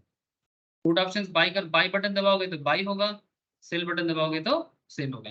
बाकी मार्जिन रिक्वायरमेंट सेल के टाइम पे थोड़ा ज्यादा लग रहा है, बाई के टाइम पे मार्जिन वैल्यू कम लगेगा, ठीक है, काफी कम है मार्जिन वैल्यू बाई के टाइम पे। So point is that buy sell तो हो जाएगा, इसमें क्या है, आप नीचे देख सकते हो, मार्जिन चेक कर सकते हो। जैसे मैं इसको सेल में कन्वर्ट करूंगा, मार्जिन अमाउंट ज्यादा होता है। जैसे कॉल और पुट के केस में, sorry call options buy as well as call option sell में भी आप लोगों ने देखा होगा कि किस तरह से वहां पर भी मार्जिन अमाउंट में चेंजेस है, बाई के टाइम पे कम है, सेल के टाइम पे ज्यादा है, पुट में भी बाई में कम है, सेल में ज्यादा है। बट ऐसा क्यों होता है ये आपको धीरे धीरे समझ में आ जाएगा, ये मार्केट रिस्क के ऊपर डिपेंड करता है, ठीक है, मार्केट रिस्क के ऊपर डिपेंड करता है। जब भी मार्केट या एक्सचेंज, मतलब एनएसई बीएसई, बेसिकली एनएसई, जब भी नेशनल स्टॉक एक्सचेंज देखता है कि मार्केट में रिस्क हाई है तो वो मार्जिन जमा करके ही मतलब काम करेगा, नहीं तो नहीं, ठीक है। तो चलो सर ठीक है, आगे आगे और भी समझ में आ जाएगा आपको। मैं बस एक बार आपको दिखाया कि कैसे खरीदा जाता है। तो assume Reliance Industries trading 850, contract buyer buys the right to sell Reliance to contract seller at 850 upon expiry, ठीक है। तो obtain this right, contract buyer has to pay a premium to the contract seller। अब आप जो premium जमा कर रहे थे ना सर, आप जो प्रीमियम जमा कर रहे थे वो बेसिकली क्या था, as a call of put options buyer, वो प्रीमियम किसको दे रहे थे, आप जब जब भी आप पेमेंट करोगे ना थ्रू एक्सचेंज, वो एक्चुअली आपके सेलर के पास चला जाएगा। Against the receipt of the premium, contract seller क्या हो जाएगा, agree to buy Reliance Industries shares at 850 upon expiry. मतलब आज अगर आप किसी को 850 में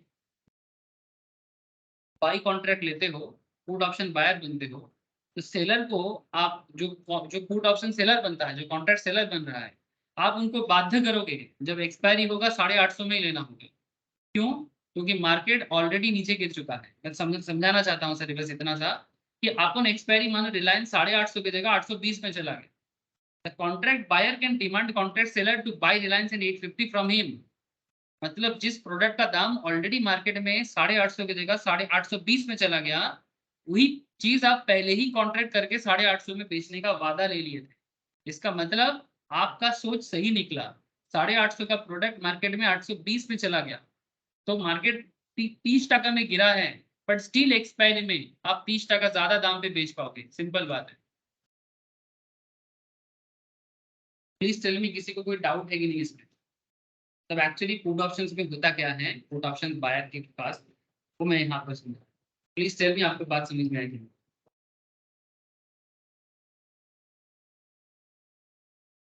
मैं और ज्यादा कंफ्यूजन नहीं करना चाहता। मतलब एक नॉर्मल दुकानदार की तरह भी सोचो ना सर। मानो कि आप एक दुकानदार हो, ठीक है, आप कोई ग्रोसरी का बिजनेस ही करते हो, आप अपने हाँ बोल। ওই সেলার বলছি পুট আর কল মানে এখানে পুট করাচ্ছে, এবার কলটা দিয়ে একটু মানে কম্পেয়ার করো না তাহলে সুবিধা হবে। कॉल दिए कंपेयर बोलते कॉल ऑप्शंस बायर की भावे। से फॉर एग्जांपल, अगर मान ले रिलायंस 850 में ट्रेड हो रहा है, तो अगर कॉल ऑप्शंस बायर होता, तो कॉल ऑप्शंस बायर का पॉइंट ऑफ व्यू ये होता है कि मार्केट ग्रो करेगा। ठीक है, 850 से फॉर एग्जांपल 850 मान की प्रीमियम वैल्यू तूने दिया इसके लिए 50, ठीक है, प्रीमियम जमा कर, पॉइंट टू बी नोटेड। तो कॉल ऑप्शंस बायर क्या सोचता है कि मार्केट ग्रो करेगा, बुलिश है वो मार्केट को करेगा, नॉट बियरिश। तो 850 प्लस 50 इक्वल्स टू 900 एक्चुअली तुम्हारा कॉस्ट पड़ा है स्टॉक को खरीदने में। एग्जांपल के तौर पे बता रहा हूँ, अगर मार्केट 900 के ऊपर जाएगा, से फॉर एग्जांपल 950 में या 900 में अगर मार्केट ट्रेड करेगा, 910 में भी अगर ट्रेड करता है एक्सपायरी पे, तो आप 10% प्रॉफिट करोगे। आप 10% प्रॉफिट करोगे। सिंपल बात है। एक कॉल ऑप्शन बायर ऐसा सोचते हैं, लेकिन call seller, put seller, put buyer वैसा नहीं सोचता। पुट बायर सेम सिंपल सोच रहा है, विश्व स्टॉक मार्केट में ट्रेड कर रहा है 850 में, मानो मार्केट एक्सपायरी होने में 7 डेज टू एक्सपायर, ठीक है, 7 डेज टू एक्सपायर। अब तुम हो पुट बायर, विश्व विश्व यहाँ पर मानो पुट बायर है, ठीक है, विश्व पुट को बाय किया। Contract buyers buys the right to sell Reliance to contract seller. अच्छा मानो यहाँ पर मैं पीयूष को ले लेता हूँ, पीयूष है सेलर, पीयूष सेलर बनेगा? पीयूष का आवाज नहीं आ रहा। हाँ सर। ओके, तो विश्व हो गया पुट का बायर और पीयूष हो गया पुट का सेलर, ठीक है। अब देखो सर, 850 मार्केट में ट्रेड कर रहा था रिलायंस, अपन एक्सपायरी 7 दिन है बाकी एक्सपायरी में। तो obtain this right, contract buyer ने मतलब विश्व ने पीयूष को प्रीमियम दिया। मैं मान के चलता हूँ 10 रुपीज प्रीमियम दिया एग्जाम्पल, ठीक है, 10% प्रीमियम। प्रीमियम और भी ज्यादा हो सकता है, कम भी हो सकता है, डिपेंडिंग ऑन द सिचुएशन। आगे प्रीमियम में बात करूंगा मैं आपसे। तो विश्व ने पीयूष को 10% प्रीमियम दिया, 850 का शेयर का दाम है। अब to obtain this right, contract buyer Vishwa premium देके कॉन्ट्रैक्ट सेलर से ऑब्लिगेटेड करा दिया, मतलब पीयूष को ऑब्लिगेट कर दिया कि एक्सपायरी के अंदर मैं तुमको ये ये बाय करना पड़ेगा, ठीक है, किससे? विश्व से। तो against the receipt of premium, contract seller will agree to buy, contract seller will agree to buy Reliance Industries at ₹850। जो पुट सेलर बनेगा ना, वो 850 में इसको खरीदने के लिए बाध्य हो जाएगा, बिकॉज वो राजी हो रहा है 850 में फ्यूचर में लेने के लिए। मतलब पीयूष ऐसा क्यों करेगा? बिकॉज पीयूष को लगता है मार्केट 850 रहेगा या फिर 850 के ऊपर जाएगा। ये पीयूष का सोच है। पीयूष सोच रहा है या तो मार्केट 850 रहेगा या तो ऊपर चलेगा, मतलब 860 870 ऐसा कुछ हो जाएगा। बट विश्व सोच रहा है नहीं, मार्केट 850 नहीं, मार्केट 820 में जाएगा, 830 में जाएगा, ऐसा सोच रहा है। अब हम लोग यहाँ पर बायर की तरफ से सोच रहे हैं। फॉर एग्जाम्पल एक्सपायरी का टाइम आ गया, 4 दिन 5 दिन बीत गया, रिलायंस 820 में चल रहा है। Contract buyer can demand contract seller to buy Reliance in, मतलब विश्व पीयूष को बोलेगा कि भाई दाम तो कम चल रहा है, तुम 850 में ले, तुमको लेना पड़ेगा। This means contract buyer can enjoy the benefit of selling Reliance 850, जबकि मार्केट में रिलायंस ओपन मार्केट में 820 में चल रहा है। मतलब पीयूष चाहता तो 820 में खरीद सकता था, बट पीयूष तो कॉन्ट्रैक्ट में बंध गया है सर, एग्रीमेंट में बंध गया है, बॉन्डिंग एक बॉन्डेज आ गया है पीयूष पे। पीयूष 820 में नहीं बाई कर सकता है, पीयूष को ओपन मार्केट से नहीं विश्व से तो बाई करना ही पड़ेगा, बिकॉज वो कॉन्ट्रैक्ट में जैसे बोलते हैं ना वचनबद्ध है, ठीक है, मतलब बेसिकली वो कॉन्ट्रैक्ट में बंध चुका है, तो उसको 850 में लेना पड़ेगा। मतलब पीयूष का लॉस है, सिंपल बात है, पीयूष का लॉस है, बट विश्व यहाँ पर गेन करके निकल जाएगा, विश्व यहाँ पर गेन करके निकल जाएगा। जो चीज मार्केट में 820 पे चल रहा है वही चीज 850 में विश्व सेल कर पा रहा है। अब प्रॉफिट में आता हूँ, प्रॉफिट कैलकुलेशंस में आता हूँ, थोड़ा रुक जाओ। तो इफ रिलायंस इज ट्रेडिंग, अच्छा अब दूसरा सोच, अगर रिलायंस 850 में ट्रेड होता और उससे ज्यादा में ट्रेड होता, नीचे नहीं गिरता, विश्व क्या चाह रहा था, विश्व का मानना था कि मार्केट 850 से 820 में आ जाएगा तो बल्ले बल्ले। पीयूष क्या चाह रहा था, मार्केट या तो 850 में रह जाए या तो 870 में चले जाए तो बल्ले बल्ले। ये पीयूष का सोच है। पीयूष कौन है, फूड सेलर, विश्व कौन है, फूड बायर, सिंपल। सो अगर मार्केट 850 में रहता है या फिर 870 में चले जाते हैं एक्सपायरी जाते जाते, it does not make sense for buyer, मतलब विश्व के लिए अच्छा नहीं हुआ, विश्व जो बायर बना था उसके लिए अच्छा नहीं हुआ।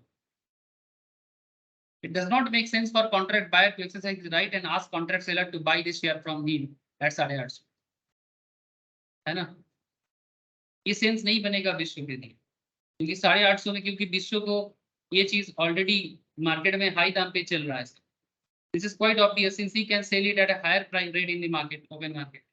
विश्व 870 में कर सकता था, लेकिन अभी 850 में करना पड़ेगा।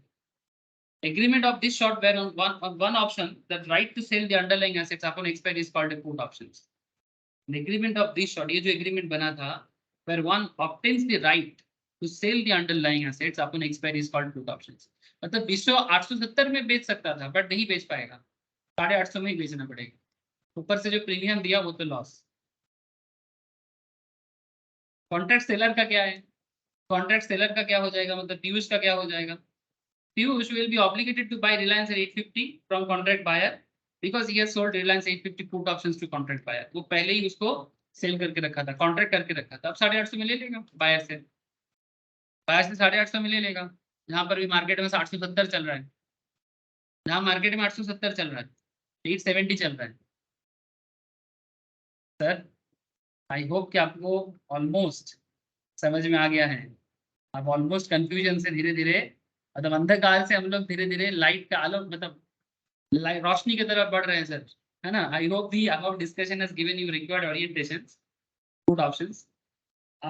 मुझे ऐसा लगता है कि आप लोग और कंफ्यूज नहीं हो, बट अगर थोड़ा सा कंफ्यूजन अभी भी है, आगे मैं आपको रियल सिचुएशंस डेवलप करता हूँ, 10-15 मिनट समय दो, पूरा क्लैरिटी मिल जाएगी। लेकिन कंप्लीट क्लैरिटी से जाने से पहले, कंप्लीट क्लैरिटी में जाने से पहले 3 की पॉइंट्स आपको याद रखना है। क्या क्या, विश्व, विश्व सुन रहा है ना, हाँ बायर ऑफ पुट ऑप्शंस, जैसे तू बायर बना था इसलिए मैं तेरा नाम लिया, buyer of put option is bearish about the underlying assets, मतलब उसको लगा कि रिलायंस नीचे गिरेगा, उसको लगता है कि निफ्टी नीचे जाएगा, उसको लगता है कि कोई भी पर्टिकुलर स्टॉक या बैंक निफ्टी नीचे जाएगा, नीचे जाने का मतलब bearish. while the seller of the put option is neutral or bullish on the same underlying। Piyush बात समझ में आ रहा है, पीयूष का सोच कैसा है, पीयूष का सोच ऐसा है कि seller of put options, Piyush ऐसा सोच रहा है कि मार्केट आगे बढ़ेगा, मार्केट बुलिश है, या तो बुलिश है या तो फ्लैट है, या तो बुलिश है या तो फ्लैट है, फ्लैट मतलब उसी रेंज में रहेगा। The buyer of put option has the right to sell the underlying assets upon expiry at the strike price, जिस स्ट्राइक प्राइस में उसने चूज किया था। और seller of put option is obligated, वो ऑब्लिगेटेड हो जाएगा, राइट तो नहीं आता है सेलर को, ठीक है, क्योंकि सेलर प्रीमियम रिसीव करता है, जो प्रीमियम रिसीव करेगा उसको राइट नहीं आएगा, राइट उसी को मिलता है जो प्रीमियम देता है। ये कॉल के केस में भी है, पुट के केस में भी है। Seller of the put option is obligated to buy the underline at the strike price from the put option buyer if the buyer wishes to exercise his right. जब भी buyer अपना right करना चाहेगा, seller को उसका बात मानना पड़ेगा, बिकॉज उसने प्रीमियम रिसीव किया है। कौन? सेलर। बायर ने उसको प्रीमियम दिया है। In our example, case studies example, Ajay Venu, Ajay ने प्रीमियम दिया था, वेनु ने प्रीमियम लिया था, इसीलिए राइट वेनु के पास नहीं था, अजय के पास था। बट इसका मतलब नहीं कि राइट जिसके पास है जीतेगा वही, ऐसा नहीं है। राइट कोई भी ले सकता है, जीतेगा वही जिसका पॉइंट ऑफ व्यू सही है। ठीक है, राइट ले लो, उसमें कोई दिक्कत नहीं है सर। राइट ले लो या राइट खरीद लो, ठीक है, या तो राइट के बदले में प्रीमियम रिसीव कर लो, मतलब ऑपोजिट पॉइंट ऑफ व्यू में, लेकिन जीतेगा वही पॉइंट ऑफ व्यू जिसका सही है। अब एक केस बनाते हैं सर स्टॉक मार्केट के ऊपर बेस करके। यहाँ पर एक बैंक निफ्टी का हिस्टोरिकल डेटा है, ठीक है। Bank Nifty is one of the very very celebrated topic in option market. Option market में बैंक निफ्टी या निफ्टी, इन दोनों में ही पूरा ट्रेडिंग चलता रहता है, सबसे ज्यादा Nifty as well as bank Nifty. Sir ऐसा क्यों? इसके ऊपर मैंने फ्यूचर क्लास के टाइम पे एक क्लास कराया था, निफ्टी क्यों इतना सेलिब्रेटेड है। सिमिलरली बैंक निफ्टी भी सेम रीजन में सेलिब्रेटेड है, बट फिलहाल सेलिब्रेटेड क्यों है, मतलब इतना ज्यादा क्यों लिया जाता है, इतना ज्यादा ट्रेड क्यों होता है, उस पर चर्चा तो मैं करके रखा, आप लोगों को मैं एक बार रिवाइज करने बोलूंगा अगर आपने नहीं किया या फिर भूल गए। लेकिन फिलहाल आप केस को समझो। Like we did with the call options, let us build a practical case to understand the put option better. इतना देर से बहुत ओरिएंटेशन हो गया, अब एग्जांपल में पूरा फोकस करें। First deal with the put options from the buyers perspective, मतलब हम लोग एक तरफ विश्व को ले रहे हैं और एक तरफ पीयूष को ले रहे हैं। Piyush in our example seller है और विश्व इन आवर एग्जांपल बायर है। तो फर्स्ट हम लोग विश्व का पॉइंट ऑफ व्यू देखेंगे और विश्व का प्रॉफिट एंड लॉस कैलकुलेशन करेंगे। उसके बाद हम लोग पीयूष का पॉइंट ऑफ व्यू और पीयूष का प्रॉफिट एंड लॉस सिचुएशंस। हड़बड़ नहीं करना है सर, हाँ, और हड़बड़ नहीं करना है। ज्यादा खिचड़ी पकाने से दिक्कत यही है, अगर खिचड़ी रिच हो जाता है ना तो हजम नहीं होता। तो खिचड़ी को सिंपल रखना है, खिचड़ी तो है लेकिन सिंपल रखेंगे ताकि हजम हो जाए। Here is the and day chart of bank Nifty जो 8 अप्रैल 2015 में चल रहा था। सर अगर आप आज का देखना चाहते हो देख सकते हो, कोई मना नहीं करता आपको, ठीक है। यहाँ पर बैंक निफ्टी का डिटेल्स आप देख रहे हो, आप बैंक निफ्टी का चार्ट भी फॉलो कर सकते हो।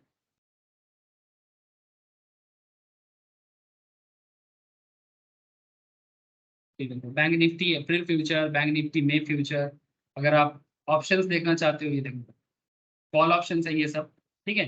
अब कॉल की जगह अगर आप पुट लेना चाहते हो तो पुट भी मिल जाएगा।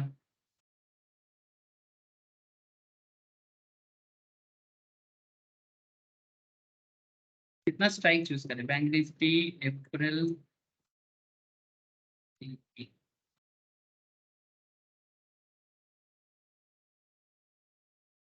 जो भी हो आप बाद में सर्च करके आपको भी मिल जाएगा सर। फिलहाल मैं फोकस करता हूँ एग्जाम्पल पे।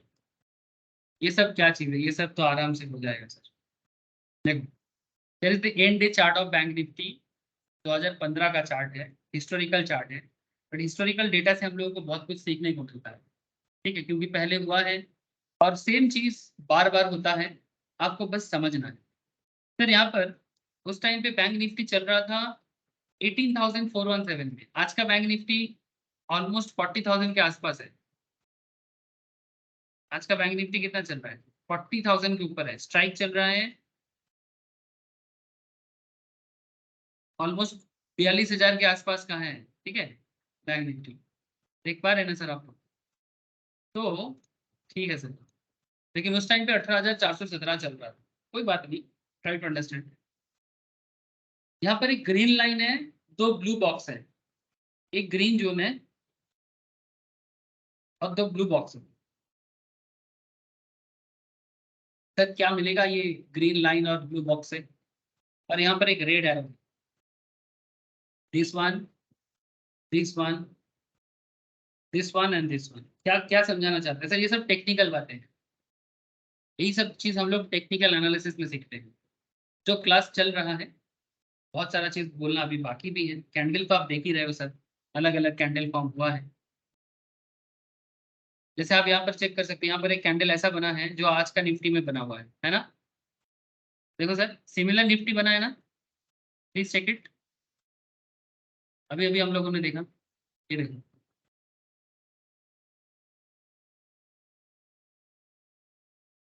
क्या मैं सही बोला सर? ठीक जैसा निफ्टी का पैटर्न यहाँ पर हम देख पा रहे हो, वैसा ही निफ्टी का पैटर्न आपको यहाँ पर भी देखने को मिल रहा है कि देखा যাচ্ছে कि যাচ্ছে ना। और देखो सिमिलर पैटर्न में ये भी नीचे गिरा है। प्रायर ट्रेंड अप ट्रेंड था, और उसके बाद जैसे ही ट्रेंड नीचे गिरा है, आप देख सकते हो एक बेयरिश इंगल्फिंग बना है, और उसके बाद देखो मार्केट नीचे गिरा है। तो ऑलमोस्ट ऐसा चीज आपको बार बार देखने को मिलेगा, बार बार, ऐसा नहीं कि एक बार, बहुत बार देखने को मिलेगा। और ये आपको मार्केट में एक्सपर्टीज डेवलप करने में हेल्प भी करेगा। लेकिन सर इस पर्टिकुलर चार्ट से आप पुट ऑप्शन सेलर का, पुट ऑप्शन बायर का पर्सपेक्टिव बताओ। ठीक है सर, तो उस टाइम पे बैंक निफ्टी चल रहा था 18417 पे।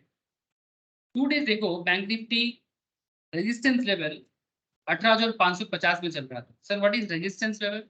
सर एक्चुअली एक होता है सपोर्ट और एक होता है रेजिस्टेंस। जो लोग ये चीज नहीं जानते, मैं यही मानूंगा कि मैक्सिमम लोगों को नहीं पता। अगर पता है तो बहुत अच्छा, कॉन्ग्रेचुलेशन। नहीं पता तो डोंट वरी, हम लोग टेक्निकल पे डिटेल्स में बात करेंगे।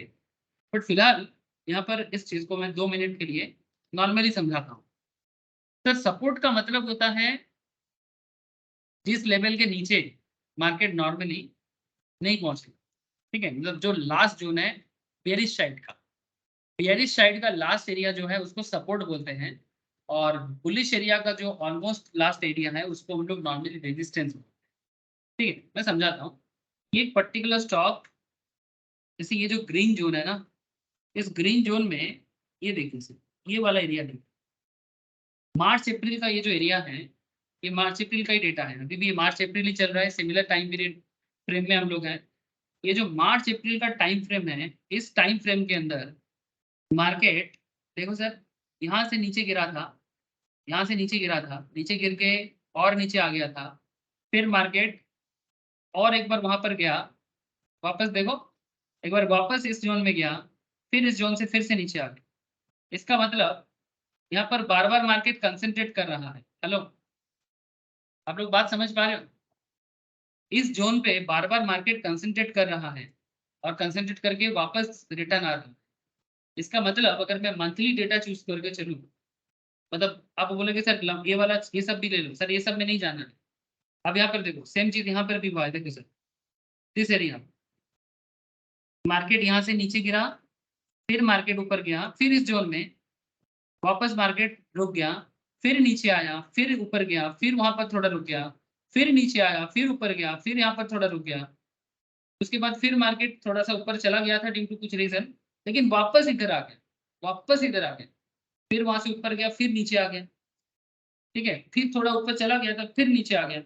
एक चीज बार बार कॉमन दे रहा है सर, दैट इज 18,500 का जो जोन है, ये मार्केट के लिए उन दिनों एक रेजिस्टेंस लेवल बन गया। मतलब मार्केट इस जोन में जाके अपना रेजिस्टेंस लेवल बनाते हैं, मतलब इसके ऊपर मार्केट स्टे नहीं कर पा रहा, इसके ऊपर मार्केट स्टे नहीं कर पा रहा है। यही जोन है लास्ट, जिसमें मार्केट बार बार घूम फिर के आ रहा है। सपोर्ट लेवल अलग होता है। सपोर्ट लेवल मतलब यहाँ पर मुझे 2 सपोर्ट जोन दिख रहा है, लेकिन और भी दिखता तो ज्यादा सुविधा होता। ठीक है, बट यहाँ पर सपोर्ट के लिए ज्यादा फोकस नहीं है। ठीक है, मैं यहाँ पर मेनली रेजिस्टेंस पे फोकस कर रहा हूँ। तो अगर आप देखो कि मार्केट बार बार, अगर मैं शॉर्ट टर्म सिर्फ मार्च अप्रैल का ही डेटा देखूं, तो मार्केट इस जोन में लगातार 2 बार कंसंट्रेट किया है, नीचे गिरा, फिर ऊपर गया, फिर उस जोन से नीचे आने का बात कर। इसका मतलब यही है कि 18,500 क्रॉस करने का दम मार्केट में अभी तक नहीं है। तो 18,500 को क्या मान लेंगे सर? अगर 18,500 को क्रॉस मार्केट नहीं कर पा रहा है तो 18,500 उसका रेजिस्टेंस जोन बना हुआ है। और नीचे की तरफ अगर मार्केट से फॉर एग्जाम्पल 17,700 से फॉर एग्जाम्पल 17,700 में से for example market support level बना के रखा है, ठीक है। मतलब मार्केट 17,700 के नीचे नहीं जा रहा। तो जिस पॉइंट के नीचे मार्केट नहीं जा सकता, रिसेंट ट्रेंड में बार बार देखा जा रहा है, इस पॉइंट को हम लोग सपोर्ट लेवल बोलते हैं। इन सिंपल सपोर्ट रेजिस्टेंस यही है, लेकिन इसमें जितना डेटा पॉइंट आपको बार बार नजर आएगा, आप सपोर्ट और रेजिस्टेंस पे उतना बेहतरीन कॉन्फिडेंस गैदर कर पाओगे। ओके सर, सर समझ में आ रहा है आप लोग? কিরে বোঝা যাচ্ছে? हाँ सर। है सर। सर बैंक निफ्टी 18417 में अभी चल रहा है। 2 दिन पहले ये अपना रेजिस्टेंस को छू के आया है, ठीक है। छू के आना समझते हो ना, छू कर तेरे जोन को, जोन मतलब रेजिस्टेंस, ठीक है। छू कर तेरे जोन को, क्या तूने क्या इशारा, हाँ सर, या तूने क्या इशारा। अब इसमें प्यार मोहब्बत मत गाओ सर, हाँ। छू कर तेरे जोन को, या तूने क्या इशारा, याद रखेंगे सर इस बात को, ठीक है। तो जोन को टच करके जब जब वो वापस आ रहा है, मतलब वो रेजिस्टेंस बन रहा है, यही इशारा कर रहा है कि ये मेरा रेजिस्टेंस है, इसको क्रॉस करना अभी के लिए नामुमकिन है, ठीक है, अभी के लिए नामुमकिन।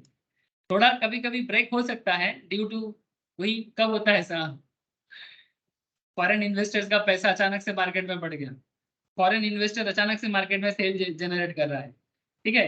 अचानक से मार्केट में फॉरेन इन्वेस्टर का बाई बढ़ गया, अचानक से उनका सेल भी बढ़ गया, प्रॉफिट बुकिंग बढ़ गया, ठीक है। तो ये अचानक अचानक होता है, ठीक है। इसमें अच्छा फायदा भी हो जाता है, ठीक है, यहाँ पर अच्छा फायदा भी हो जाता है। बट सपोर्ट रेजिस्टेंस का नॉलेज अगर आपके अंदर है तो टारगेट फिक्स करने में सुविधा होता है। टेक्निकल एनालिसिस में हम लोग सर अलग अलग कैंडल सीख रहे हैं आजकल, वो हो चुका है। अब नेक्स्ट में सपोर्ट रेजिस्टेंस लेवल में ही जाऊंगा, तो मैं आपको अभी ये सिखाऊंगा कि आपको टारगेट कैसे फिक्स करना चाहिए। इसमें सपोर्ट और रेजिस्टेंस लेवल आपको बहुत हेल्प करेगा। तो जैसे ही 18550 लेवल पे रेजिस्टेंस लेवल को छू के आया है मार्केट, जो ग्रीन हॉरिजॉन्टल लाइन आपको बार बार मैंने दिखाया, consider 18550 as resistance since there is a price action zone at this level which is well spaced in time, और बार बार हुआ है, ठीक है, बार बार हुआ है। ऑन 7 अप्रैल मतलब जिस दिन का बात है उसके पहले दिन, ये 8 अप्रैल का डेटा चल रहा है। ये जो डेटा आपके सामने है, ये 8 अप्रैल का डेटा है सर, ठीक है। यहाँ पर डेट दिया हुआ था, 8 अप्रैल का ही डेटा है, लेकिन उससे ठीक पहले दिन 7 अप्रैल को आरबीआई मेंटेन्ड स्टेटस को on the monetary rates, they kept the key central bank rates unchanged. ऐसा रिसेंटली भी हुआ है ना, हेलो, ऐसा रिसेंटली भी हुआ है ना, मतलब लास्ट क्वार्टर में आरबीआई ने रेपो को क्या करके रखा, अरे बोलो ना, इंडिया में अनचेंज कर दे sir.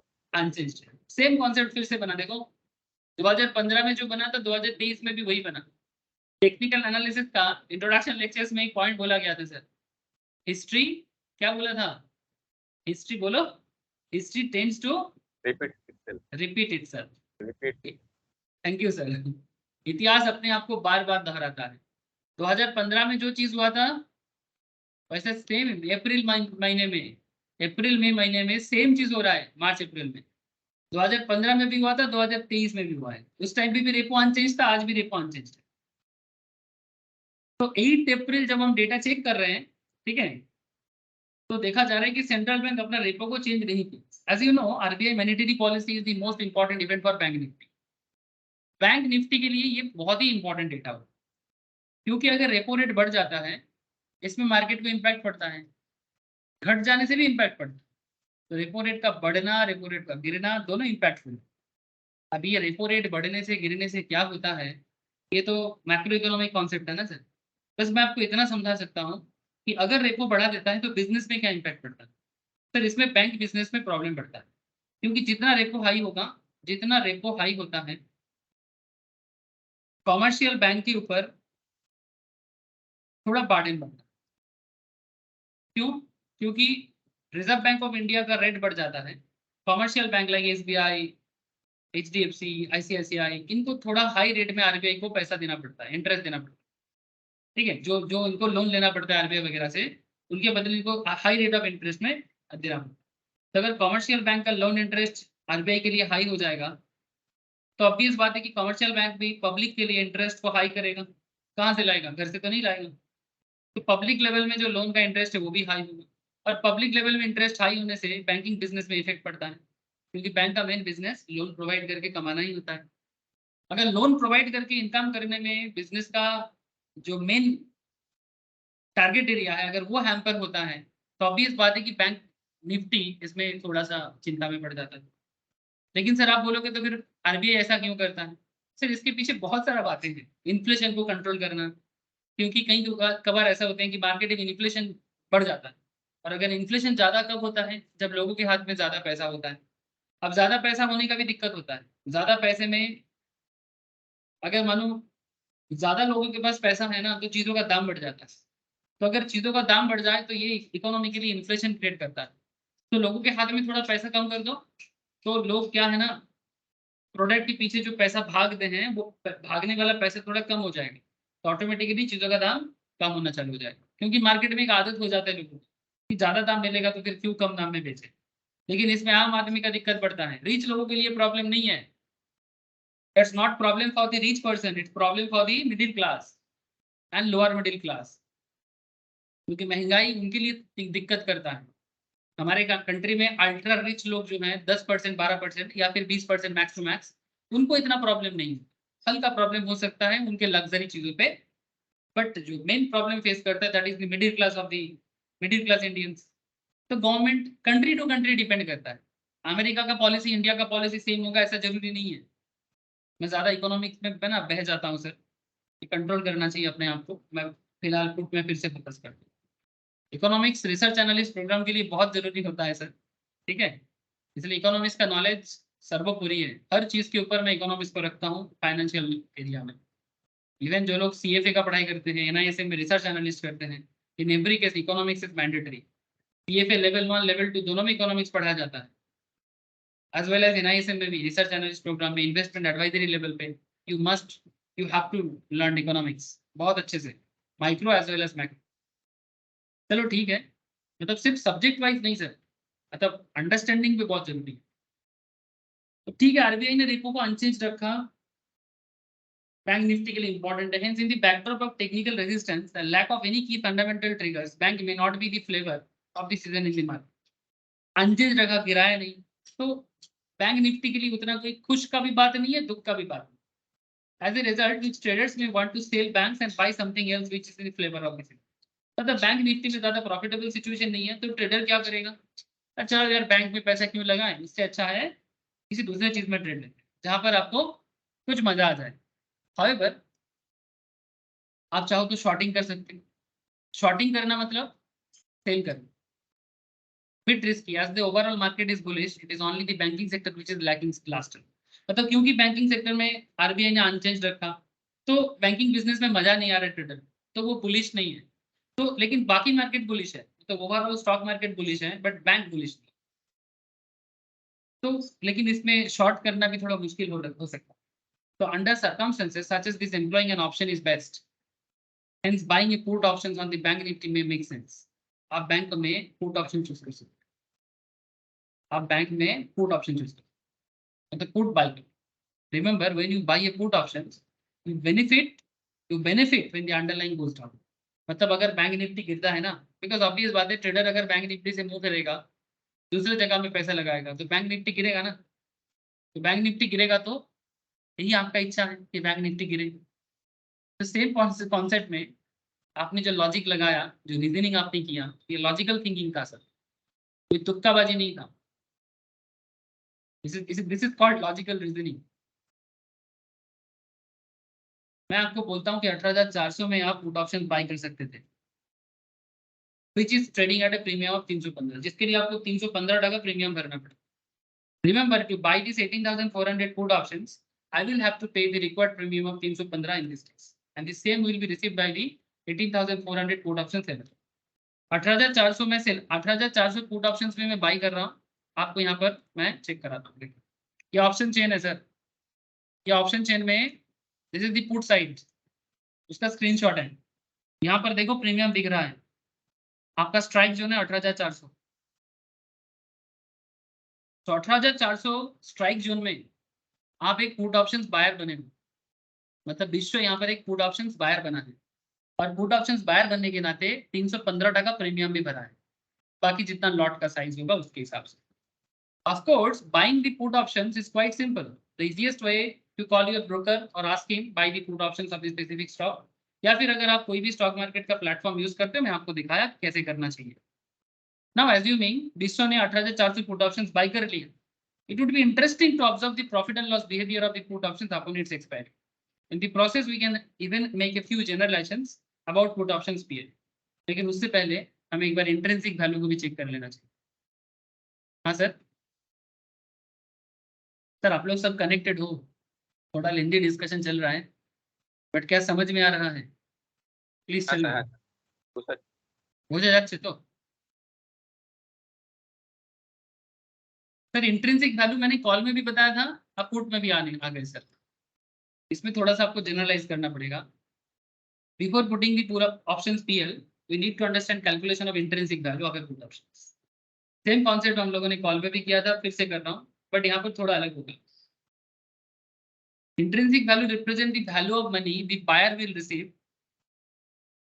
Value of money the buyer will receive if he were to exercise the options upon expiry. Intrinsic value ये दर्शाता है कि अगर हम एक्सरसाइज करते तो हमें बायर को कितना मिलता, कितना रिसीव करना पड़ता। इंट्रिंसिक वैल्यू का फॉर्मूला मैंने कॉल ऑप्शंस में बताया था, इसलिए मैं ज्यादा इसमें नहीं जाऊंगा, लेकिन बस इतना बोलूंगा कि अगर आप एक पुट ऑप्शंस बायर बन रहे हो तो आपका कैलकुलेशंस क्या बनेगा इंट्रिंसिक वैल्यू के लिए। The calculation for intrinsic value for a put option is slightly different from that of call options. थोड़ा सा अलग है। कॉल ऑप्शंस में क्या होता है, कॉल ऑप्शंस में क्या होता है, स्पॉट माइनस स्ट्राइक होता है। कॉल ऑप्शंस में क्या होता है, स्पॉट प्राइस से स्ट्राइक प्राइस को माइनस करना पड़ता है।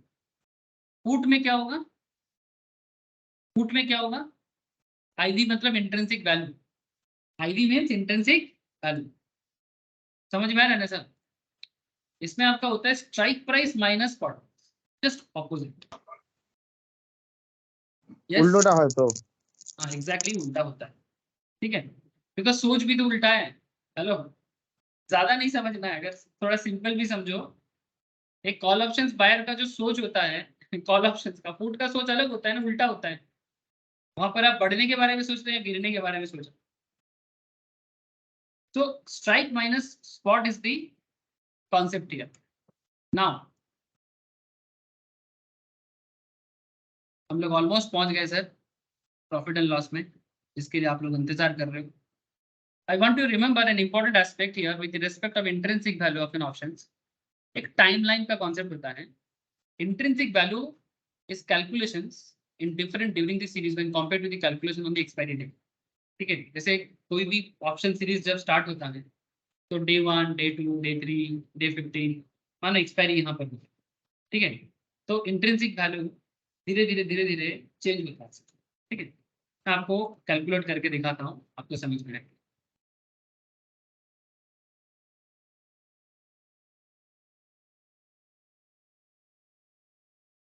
Formula to calculate intrinsic value of an option that we have just looked at is applicable only on the day of the expiry. However, the calculation of intrinsic value of an option is different during the series also. Of course, we will understand how to calculate the intrinsic value of an option during the expiry, but now we only need to know calculation of intrinsic value upon expiry.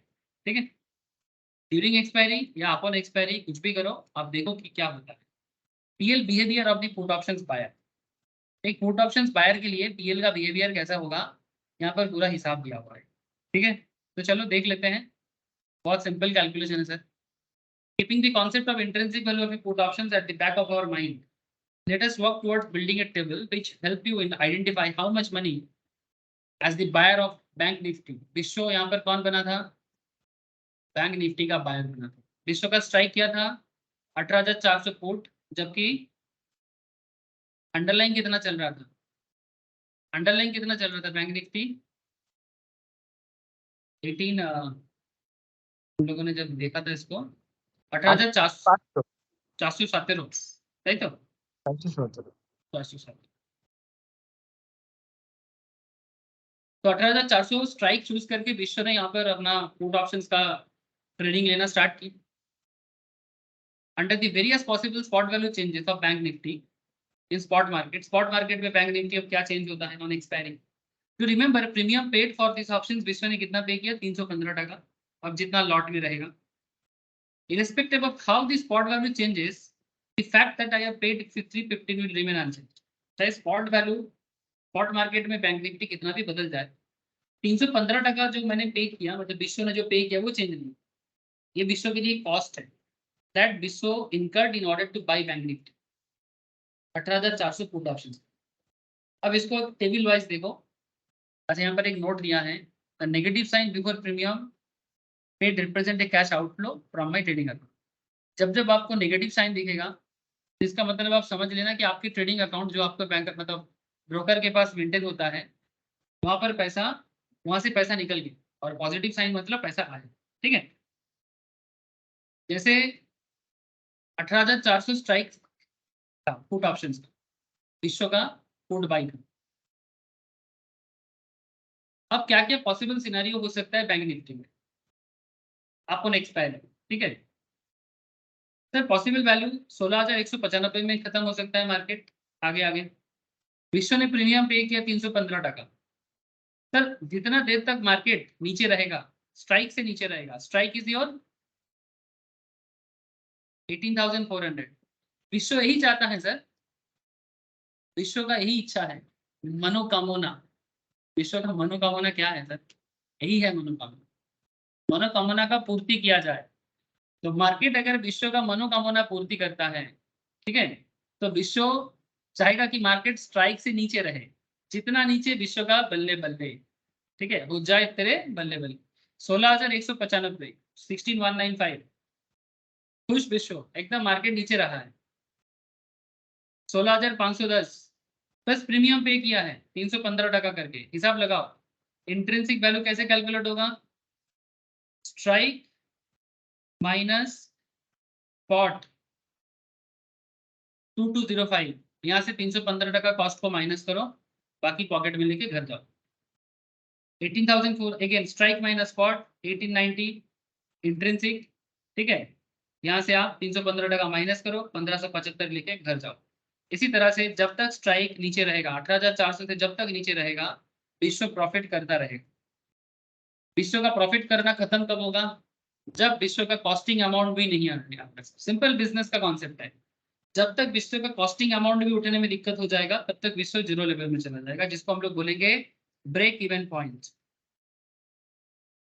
यहाँ पर विश्व का 18,085 चल रहा है, 18,085, और विश्व यहाँ पर 315 टका प्रीमियम दिया है, तो 18,085 के स्ट्राइक कितना है? स्ट्राइक इज 18,400, 18,085 मतलब 315।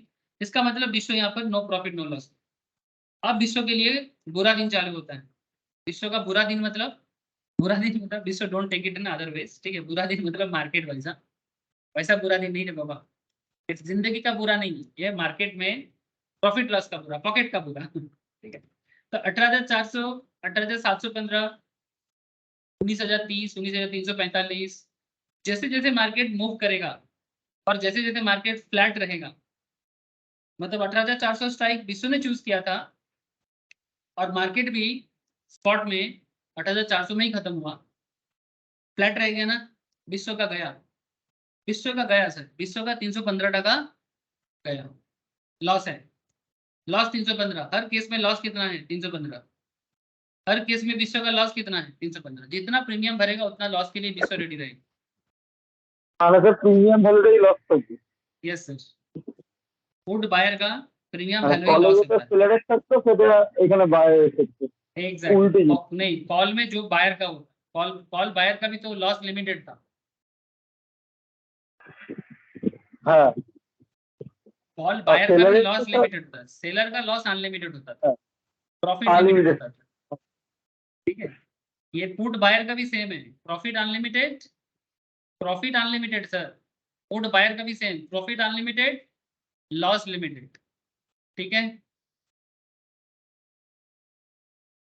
सिमिलरली आप अलग अलग वेरियस पॉइंट्स में चेक कर सकते हो कि कैसे कैलकुलेशन किया गया है। अब मैंने यहाँ पर इसको अगर ग्राफिकली देखोगे बहुत सिंपल चेकिंग हो जाएगा सर। 18,400 का आपका स्ट्राइक है। इसी तरह से सेंसिबल जैसे सॉफ्टवेयर्स भी आपको शो करता है।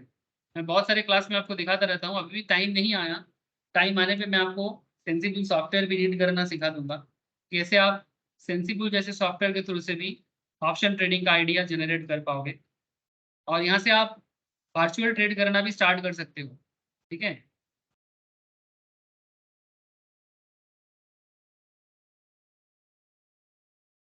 वर्चुअल ट्रेड भी कर सकते हो, लेकिन ये जहाँ यहाँ पर जिस तरह से अलग अलग ग्राफिकल प्रेजेंटेशन देता है ना, अब यहाँ पर ऑप्शन चूज कर सकते हो, मैं आगे आगे दिखाऊंगा सारा चीज। ठीक है, कि कैसे आपके सामने अलग अलग ऑप्शंस मतलब स्ट्रेटेजी डेवलप किया जाता है, बस आपको रीड करना आना चाहिए। You just need to understand, understand करना आना चाहिए। तो ये है आपका ग्राफिकल प्रेजेंटेशन। 18,400 से जितना नीचे जाएगा विश्व प्रॉफिट करेगा, और जितना ऊपर जाएगा मार्केट, ठीक है, मतलब जितना नीचे जाएगा मतलब इधर विश्व उतना प्रॉफिटेबल है, लेकिन अगर फ्लैट रह गया या फिर नीचे चला गया तो विश्व लॉस में चला जाएगा। सेम कॉन्सेप्ट में आप लोगों को मैं एक होमवर्क देता हूँ, मैं आप लोगों को एक होमवर्क देता हूँ। अगर आपने पुट ऑप्शंस बाई समझ गए ना, आप लोग घर में पुट ऑप्शन सेल को प्लीज एक बार गो थ्रू करिएगा। कल के क्लास में मैं आप लोगों से पुट ऑप्शन सेल के ऊपर पूछूंगा। आपको पता लग गया सर, पुट ऑप्शन सेलर का और कुछ भी नहीं है, बस ऑपोजिट पॉइंट ऑफ व्यू में चलता है, और पुट ऑप्शन सेलर का जो प्रॉफिट है वो लिमिटेड है। पुट ऑप्शन सेलर का जो प्रॉफिट है, मतलब पीयूष का प्रॉफिट यहाँ पर 315 টাকা, लिमिटेड, जितना वो प्रीमियम रिसीव करेगा। তোমার 315 টাকা যেটা ছিল, আর एग्जैक्ट, जो লসটা उसने হচ্ছে আনলিমিটেড। लॉस अनलिमिटेड होगा। और इनका सोच क्या है, अगर মানে স্যার मार्केट नीचे, যতক্ষণ 18,000 हाँ बोलो, মানে আমার প্রফিটটা থাকবে যতক্ষণ মার্কেট যখন 18,000 যে 85-র মধ্যে যতক্ষণ থাকবে ততক্ষণ আর প্রফিট আছে, তাই তো? মানে 18,085 পর্যন্ত আমার প্রফিট থাকছে, তার উপর উঠলে তো আমি প্রফিট পাবোই। 18,085 তার तो নিচে नो নামলে আমার प्रॉफिट नो लॉस, 18,085 तो नो प्रॉफिट नो लॉस, মানে ব্রেক ইভেন হ্যাঁ পয়েন্ট হ্যাঁ অবধি, তার উপরে। ব্রেক माने ডাউন।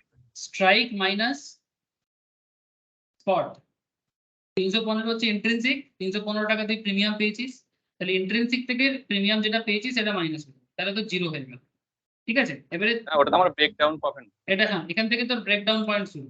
ঠিক আছে, এবারে যত তোর মার্কেট যত বেশি নিচের দিকে থাকবে, ঠিক আছে, তত তোর লস, কারণ এটা তোর point of view opposite. Put option seller का पॉइंट ऑफ व्यू क्या होता है, उसका पॉइंट ऑफ व्यू होता है या तो मार्केट फ्लैट रहेगा दैट इज 18,400 रहेगा, या तो और बढ़ेगा। यही पीयूष का सोच था, पुट ऑप्शन सेलर यही सोचता है। लेकिन बायर जैसे कि विश्व का सोच है कि मार्केट नीचे जाए, तो विश्व का सोच अगर वैलिड होगा तो पीयूष का सोच इनवैलिड होगा, and vice versa, and vice versa. लेकिन एक चीज याद रखना, एक पुट ऑप्शन सेलर क्या कमाएगा, जितना प्रीमियम वो सेलर से लेगा, जितना प्रीमियम वो सॉरी बायर से लेगा, उतना ही उसका प्रॉफिट है, लेकिन लॉस अनलिमिटेड हो सकता है, लॉस अनलिमिटेड हो सकता है। पुट ऑप्शन सेलर का एक फायदा क्या है, पुट ऑप्शन सेलर का एक फायदा क्या है, मतलब बेसिकली दो फायदा है। मार्केट में मेनली 3 आउटकम होता है, आउट ऑफ 3 आउटकम, या तो मार्केट फ्लैट रहेगा, ये पीयूष के साथ जा सकता है, या तो मार्केट बढ़ेगा, ये भी पीयूष के साथ जा सकता है। तो आउट ऑफ 3 2 आउटकम सेलर के फेवर में होता है, एक आउटकम बायर के फेवर में, जस्ट एग्जैक्टली कॉल ऑप्शन की तरह ही है। कॉल बायर के भी सेम कॉन्सेप्ट था, एक पॉइंट फेवर में था, बाकी सब अगेंस्ट में। सेलर के केस में भी वही है, 2 फेवर में, मतलब 2/3 फेवर में 1/3 अगेंस्ट, यहाँ पर भी वही हुआ है, 2/3 फेवर में 1/3 अगेंस्ट, बाकी सब कुछ सेम है। अगर आपको सेलर का भी बात समझ में आ गया हो तो मेरा एक आप लोगों से रिक्वेस्ट भी है, ऑर्डर भी है कि आप लोग प्लीज एक बार पुट ऑप्शन सेलर को गो थ्रू करके रखना।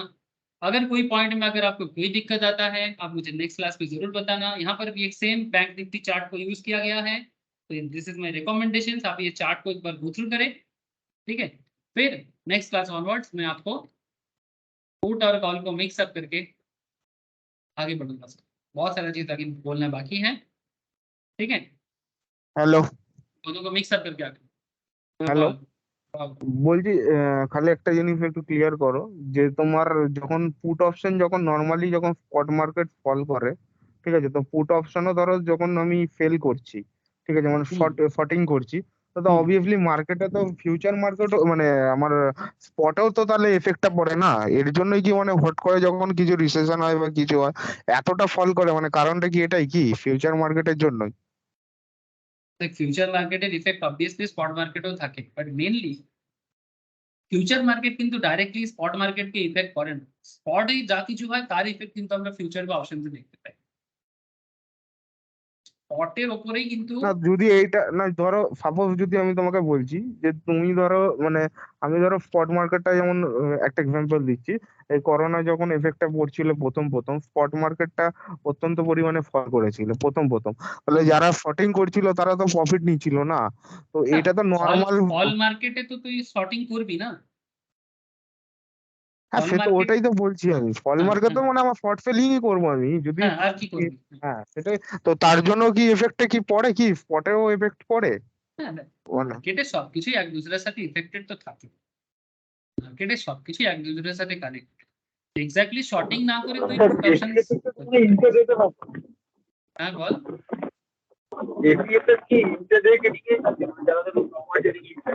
হ্যাঁ, ইন্ট্রাডে ট্রেডিং এ তো ইয়েস ইম্প্যাক্ট তো পড়বে, ইম্প্যাক্ট তো পড়বে। আর এটা বলবো ডেটা গুলো কোথায় পাবো? এটা কিসের ডেটা? ডেটাটা এই স্টকের কতটা ডেলিভারি নিয়েছে একদিনে, কতটা এইগুলো তোমার? এইগুলো এনএসসি সাইটেই পাবি, আমি নেক্সট ক্লাসে দেখাবো। ঠিক আছে দেখি তো তাহলে, ওকে। দেখাবো সব ক্লাসে দেখাবো, কত ডেলিভারি আছে, কত ওপেন ইন্টারেস্ট আছে, সব থাকে। ঠিক আছে, আজ এতটাই রাখলাম তাহলে, বাকি নেক্সট ক্লাসে চর্চা করবো। ওকে দাদা। Okay sir. ওকে টাটা, ঠিক আছে। Bye sir, by.